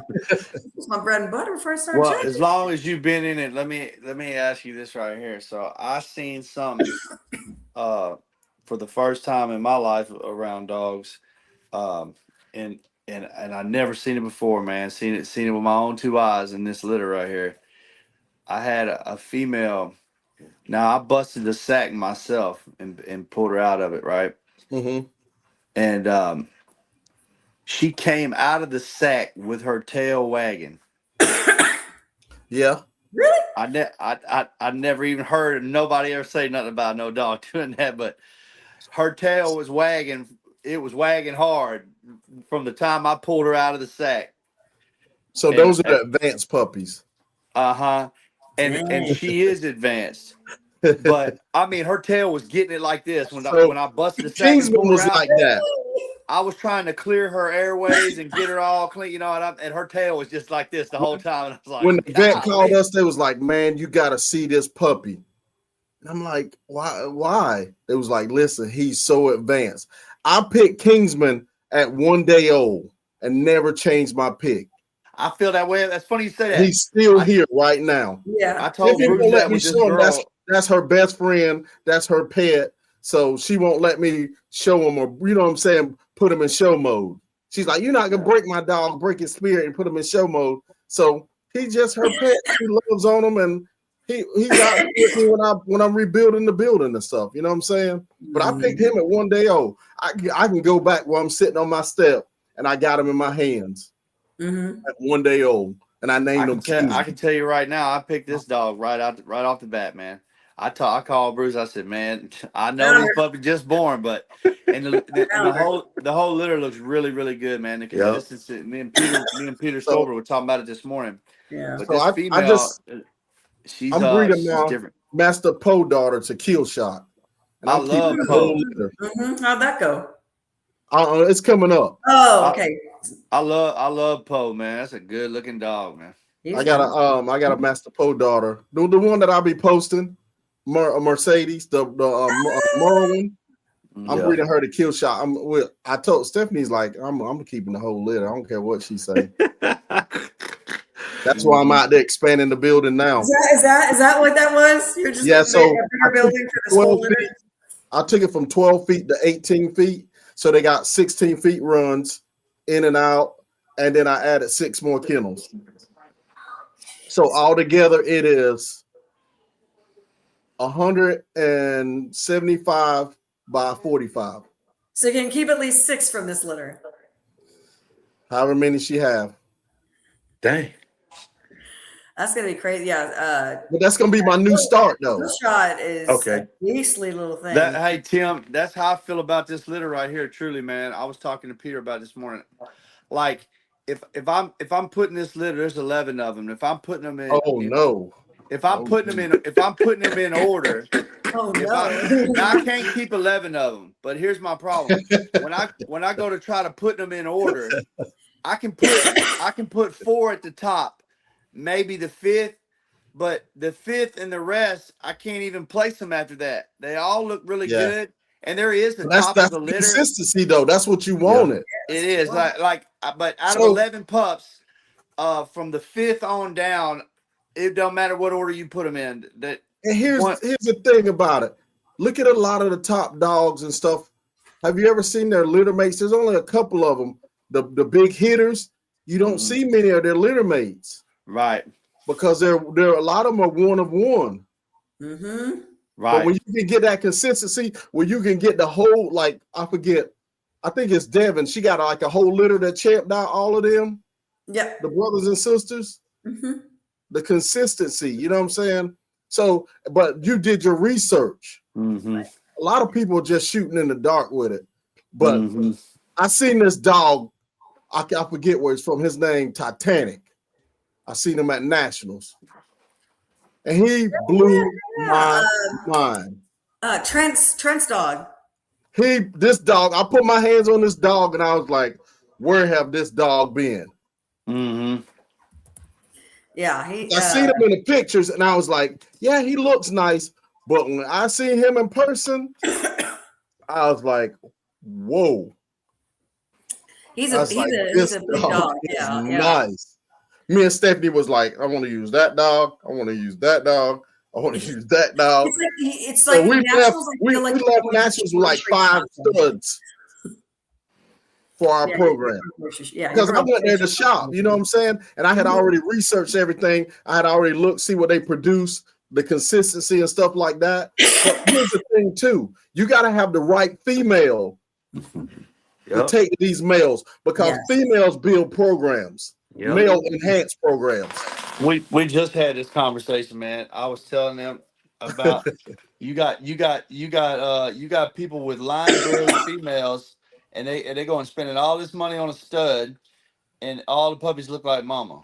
Mm-hmm. Yeah, because you didn't have the right female. Not only did you not have a female to match this male, but you got a female that's so strong that the male's not going to even show up in the litter. So you spent like I said, $5,000 on Dover stud Daisy feed. blood. That Dover Daisy blood, you cannot beat it. I don't care what stud you try to use. You're gonna have to knock it down. If you get an inbred Dover Daisy female, it's gonna take you forever to fix that head. I'm here to tell you. I bred it for 5. Well, it's probably gone out. It's gone now. So there's probably nobody with Dover Daisy blood. But it's about 3 or 4 years to knock that head off. There's a couple of things that just don't come off easy, man. I No. think bad rear mechanics and a little head, so small skull. Front assemblies too. A lot of dogs front assemblies off. Front assembly be off, but and it's hard to fix. But the rear mechanics are harder than anything. It seems like. But you got to think they got to put the front starts first. That's the reach and drive. That's right. Reach and drive off the rear. So if the front is off, it's gonna throw everything out. That's like if you driving a car and you ain't got a front end alignment. What is it gonna do? You understand what I'm saying? It's the same thing. And the cool thing about it is, why I like Biggie. He's got that chest bellow. We have lost the chest bellow in American Bully. 4 chest, yes. I love the 4 chest, the bellows. When they get out there, they stick it. I'm like, man, that is it right there. But man, we lost that. The chest should poke out in the front. Yes, we have lost that a lot of that in American Bully. Once again, we're talking about that today. Talking today about 4 chest and how much that adds to the look of the dog. You just don't hardly see it. But the chest drop. You don't see the chest drop no more. That's right. In American Bullies, you're seeing more of it's almost cathedral and flat across. Yeah. Well, not necessarily because cathedral actually comes inward and up, but like with that effect. That's the front assembly too. Mm-hmm. Yeah, so the shoulders and the front assembly, shoulder set and stuff. As opposed to more rotund, and so like you have like my other buddy like Hangman or Notch, or like they have that boxed out front. Yeah, it's flat and then and it's it's a good look.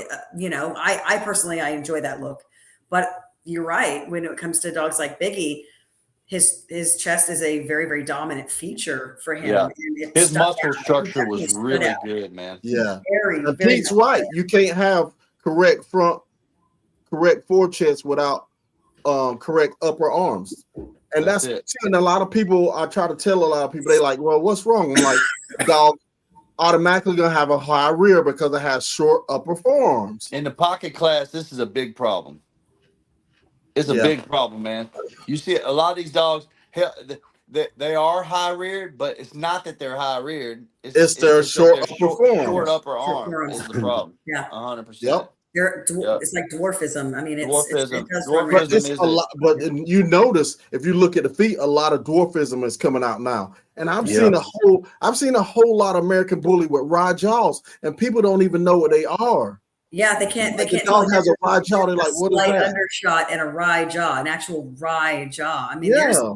now I've heard, but I don't obviously know because I'm not a vet, nor do I have access to documents. But like, there are some grand champions out there, not like recent, that have been said to have wry jaw. And that's a structural defect too.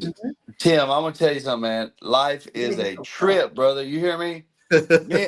Me and Tim, we had this same conversation 12 hours ago. We talked about the forechest, and we talked about the under jaw is something that the structure of the under jaw is something that a lot of dogs don't have. And They the don't have cheeks. that You remember good the big under jaw. cheeks? Apple cheeks. You remember the big cheeks too? Yeah. That's what the American Bully was known for. Yeah. The forechest and the cheeks, the head. I sent a picture to Pete earlier. One of these puppies got the size of the head is the same to the muzzle, straight out. And then the only thing sticking out further than the head and the muzzle is like the head is the same width as the muzzle, and then he got the apple cheek sticking out the side on this 1-day-old puppy. Man, look like he got bubble gum in his mouth. Smuggling.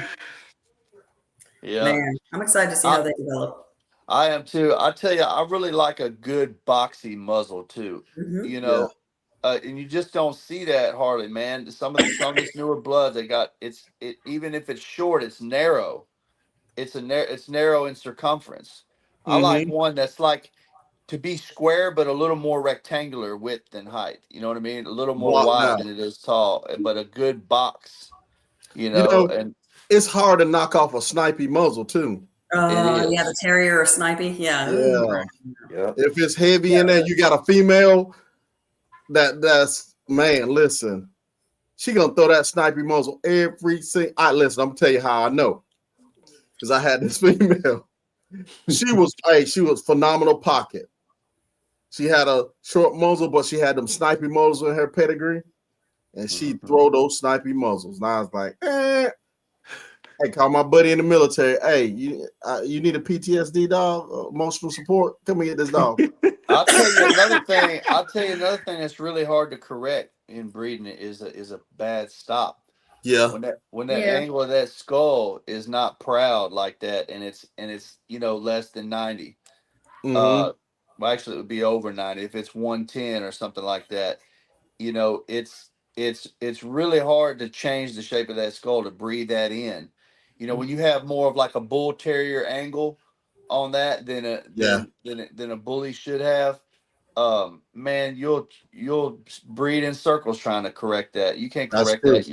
You better off getting rid of it or going around it. The thing that messes us up too, we don't know how to separate brood from show stock. Some females are just meant to produce. Be tools, yeah. Some males are just producers. And that's the lines have crossed so much and blurred out. And that's why you get everything in the ring. Back in the day, people had yard full of brood stock. They didn't bring out. They just produced with them. I've got a female that's good breed stock, man. When you tell somebody that, they label you as a hater. And I'm like, I'm just trying to help you.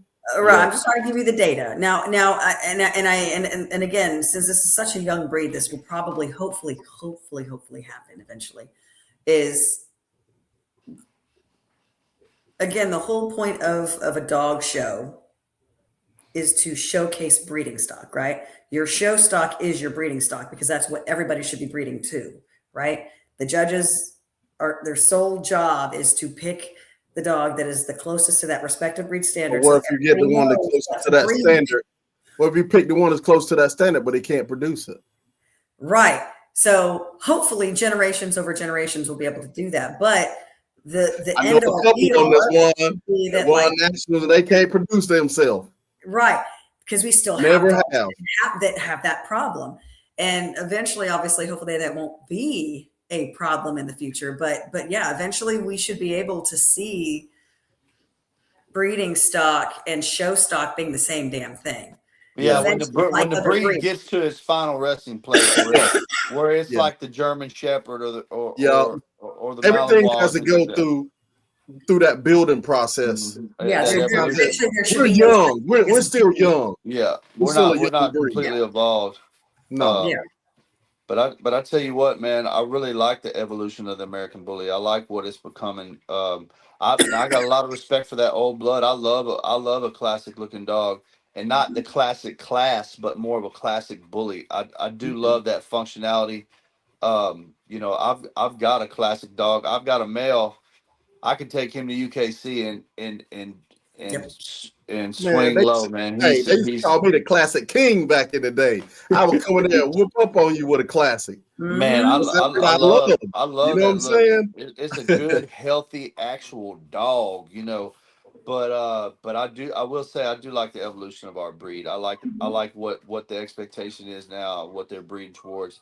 I just hope that it seems like to me when I got in this years ago, uh you go to show and ask about embark and nobody knows nothing. They You're like, what is that? maybe they heard of it, maybe not, but they don't know Yeah. anything about it, and nobody's got their dogs embark.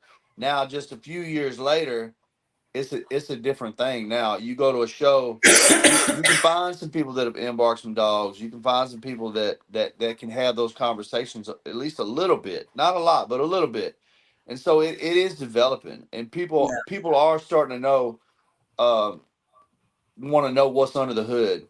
They want to know, like, you know, when you put it in perspective for them, that this is another tool for you to make decisions with. This is Yeah. another box to check to give you more perspective of what all is going on with this dog and what all it, you know, Yeah. knowing the dog's COI. It's one thing to put the pedigrees and get the COI on paper, but I had a talk with Jerry James about why that's not good enough, because I had a litter.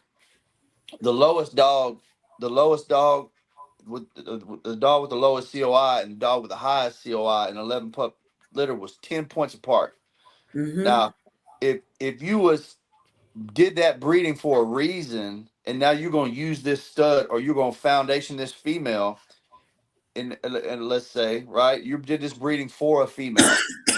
Well, if the one you choose to keep has a COI of 10, and you sold the one female that had a COI of 20, well, you gave away the female that was capable of doing what you needed her to do in this situation. See, Mm-hmm. but And you don't even know it.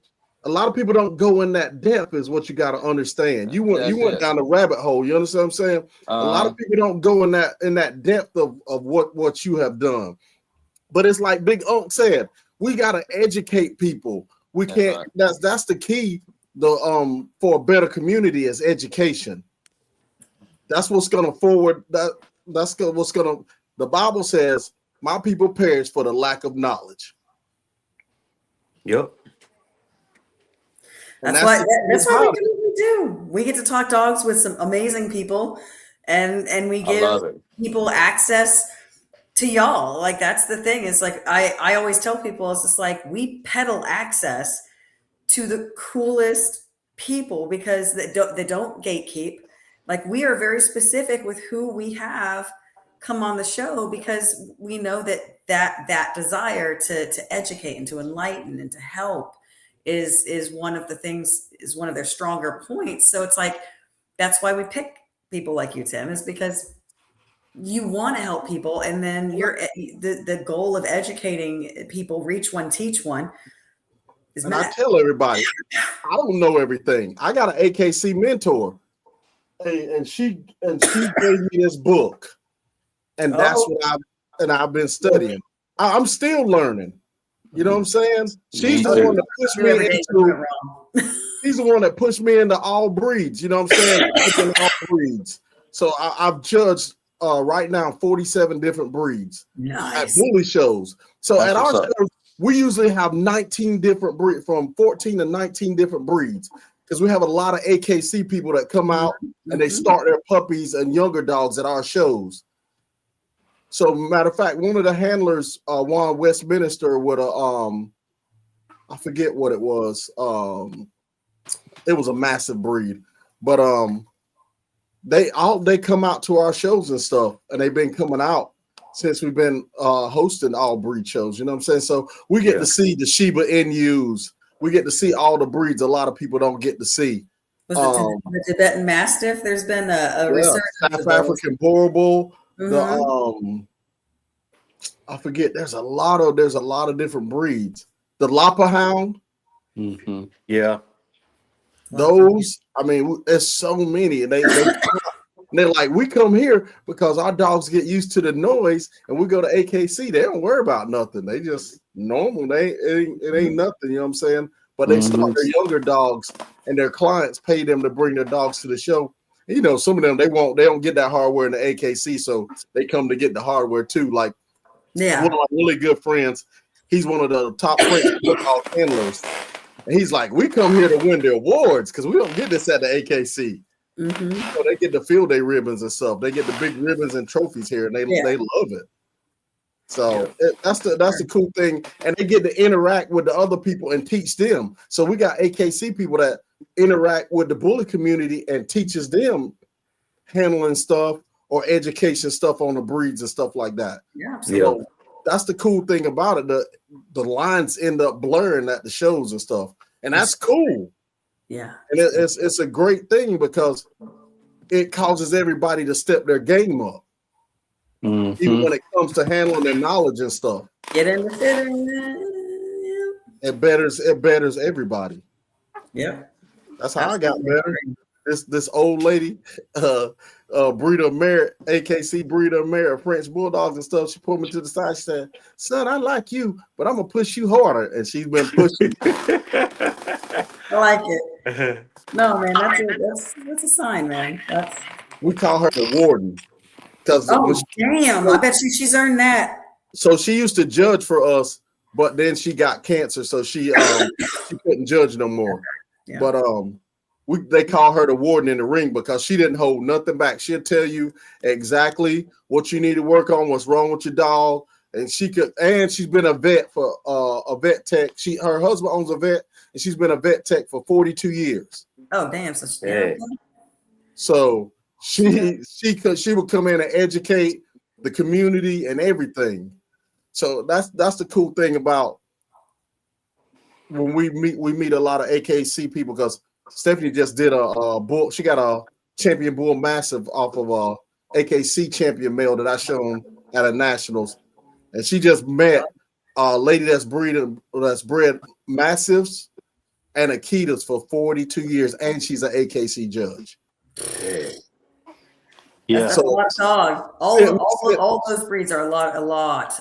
Yeah, so we get to sit down and get all of that knowledge and stuff. You know what I'm saying? I love it. And that's what forwards us, because, like I said, I don't know everything. Every time I sit down and talk to them, I learn more stuff too. My pops has been breeding.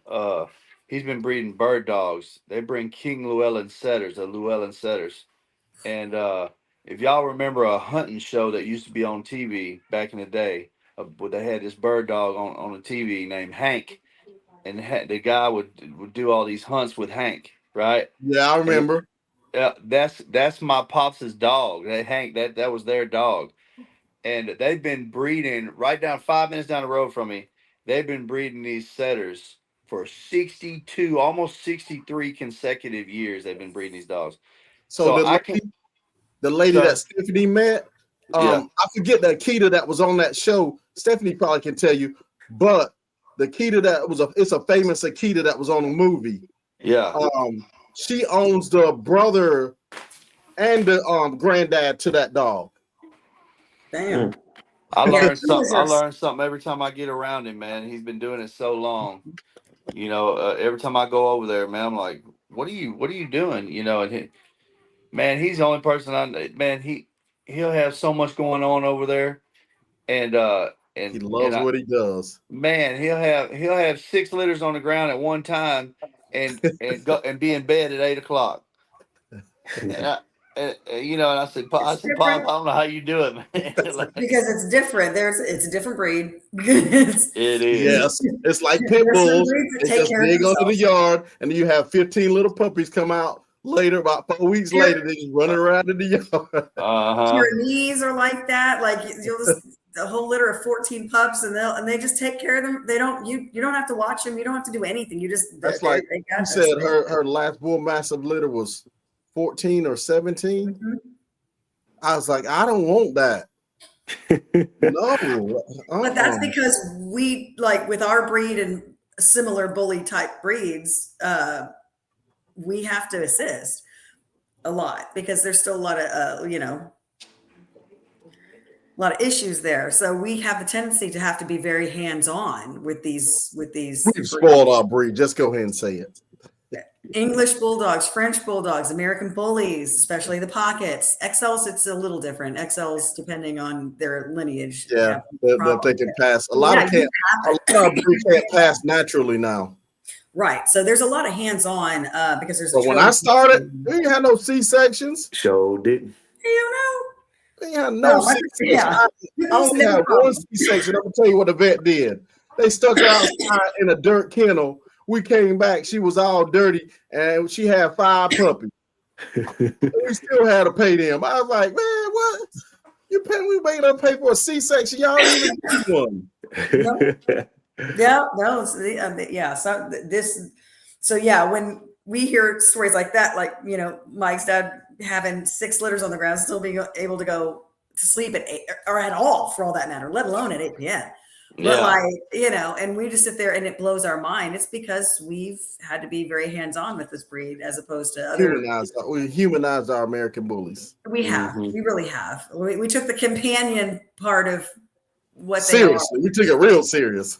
Yeah, we like launched it into the universe. But yeah. So because my grandparents used to breed golden retrievers, not the show lines, but the actual working line. So like they were hunters, and they never had to do any of this shit. They never had to do any of it. Like they'd have the puppies, and like literally all they would do was just make sure that the area was clean, and that was about the extent of their involvement, really. So it's like that's how it was when we started. Yep. We had whelping boxes. I built a whelping box off the ground. Man, in the whelping box, they pop those out, put a heat lamp in there. Man, you ain't have to bother them. You ain't have to assist them in no birth or none of that. They'll pop out 10 or 15 puppies. Sure would. That went well. Telling you.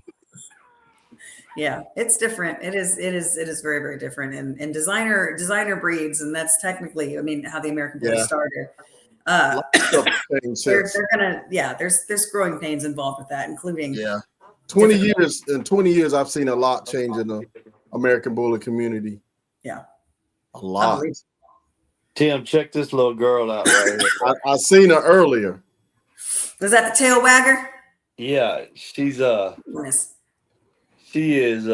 she's something, man. She is frustrated you're holding her too. She's out. She's like, I got stuff I gotta do. I'm being loud next to her is all she's thinking. She's like, can you keep it down, dude, bruh. Look at them hams on her, man. Chunky butt. She'll little 4-wheel drive, man. I like them when they get 3 to 4 years old, 4 months old. I mean, weeks old, 3 to 4 weeks old. That first beginning, oh my God. Oh, right now they're man. This is the calmest she's ever been. She's just hanging out right now, but she's been on the tip for about 3 hours. So dang. I was looking at the clock a minute ago, and it's 2.5 hours, almost 2 hours and 45 minutes, and she was tail wagging and everything still, but she finally laid it on down. No. Yeah. Oh, you gonna get back in the ring? Are you gonna produce it more? Are you still breeding? Or are you gonna get back in the ring? Yeah, I breed a little bit, man. Yeah, hey, you know what, man? I quit in 2005 or maybe six, somewhere up in there, because I ain't gonna get into that. But anyway, by me coming back on this live with these guys, got me back out there, man. So I've been showing here and there a little bit. You know, I work a lot, so I kind of show a little bit. I'm back out there. Mhm. Oh, we pestered Yeah. him. We pestered him. I would say that I feel bad for having pestered him this much, but nah, man. Then you see him out there having fun with his dogs, and it's like, yeah, that worked out well. Stephanie did me the same way. I'm Stephanie glad to be. almost I'm glad to be a me. part of it. She's like, "Hey, somebody wants you to handle their dog." I'm like, "I don't want to handle. I want to sit here and watch." She's like, "Go back in the ring. Go back in the ring." I'm like, "I ain't got nothing to show." She's like, "I'm gonna get you some dogs to show." I'm like, "Leave me alone." No, she knows you love it. She knows you're She's the real. one that threw me in at Nationals. She's Mhm. like, Aunt was like, "Hey Tim, I You're got a already client." dressed for it. But hey, man, I loved it, and that sparked a new fire in me to get back in. And like the cool thing about it is, most of the time we deliver the trophies to the ABKC shows, and I'm already there, so why not? You know what I'm saying? I agree. No, man, I'm here for it. I'm glad you're getting back in the ring, and I look forward to seeing more of it. And I definitely look forward to what you're going to start producing, because, I mean, that's where your roots come from. So I'm interested to see what you're going to make. Oh yeah. I'm working on it. I'm in the lab. I'm a mad scientist right now. Good. I love that. I love that term. I said that today myself. I love That's getting in the lab where it's at. lab coat. Yeah, I'm doing all my research, crossing all my I's, dotting all my T's. You know what I'm saying? So yeah, but I'll take it for having me on. Oh yeah. Yeah. I'm so happy you were able Been to good make to it talk on. to you, Stars man. aligned. Yeah, she had me. I've been wide open. I done painted, man. So I'm running. I'm doing all her show stuff now, and I just got through painting all. I just came out of paint booth right when I got on. Heck yeah. We're painting all the trophies for her show, and then we got started off in Coop show and Rolando's show. So we're working on those now Oh yeah, you've for got the season opener and stuff. Yeah, you got season opener coming up, and That's then what's after up. that, a few months. Was it not even a couple months after that, or a few months Peace, after that? love, You and got peace, marathon. love, and bullies. Peace, love, and It's Coop bullies. show. Yeah. So Yeah. yeah, Oh, yeah, I'm gonna try to get in. I'm gonna try to get in the ring on those two shows. You should. You should. Yeah. Get my feet wet. Oh, you're already trudging, sir. Feet wet? No, man, you in it. You in it. Mhm. I had a good time tonight, y'all. I hope y'all have Yeah. a great holiday. You too. Everybody gets everything they want out of it. That's I'm right. gonna get Anthony to get on here next time. Oh yeah. Oh, yeah. Mark, yeah. You two going back and forth. You guys had us rolling. No, I'm gonna let y'all go at him. Yeah. Oh man. No, you guys had us rolling last time you were here on together. So that's definitely again, gonna happen. Thank y'all, man, and y'all have a blessed holiday. Yeah, you Cheers, too, well, brother. sir. You too, Hopefully, man. I can see some of y'all at the shows. I'll be at a lot of the shows. I'll be at Candy shows, the Arkansas shows. Yeah. I was in. I I got was. the fun show at Candy You was show. in Hot Springs, Arkansas, or the one in Conway. It was what's the rep's name? JJ. I was at JJ. JJ's show. Yeah, I Yes. was there. Yeah. I'll be at her show again this year. Yeah, I'll be there. Okay. I live about 25 minutes from Conway, so Oh, okay. He's close. Yeah. He's close. I love it there, man. We be I love eating. it. We hit all the restaurants there. Every I'm time we t- go somewhere, we look it up on there, the best restaurants. Man, Man, 3 days in a we'll row, have to we go going down to eat. Wright's Barbecue when you come back. Wright's Barbecue Okay. is where it's at. Yeah, All right, you got to remind me of that. I got you. All right, I got y'all. you. Y'all have a All right. blessed evening. Rest of Yeah, your y'all too, man. Good night, y'all. All right, y'all. Good night. Peace. Night, Yeah. y'all.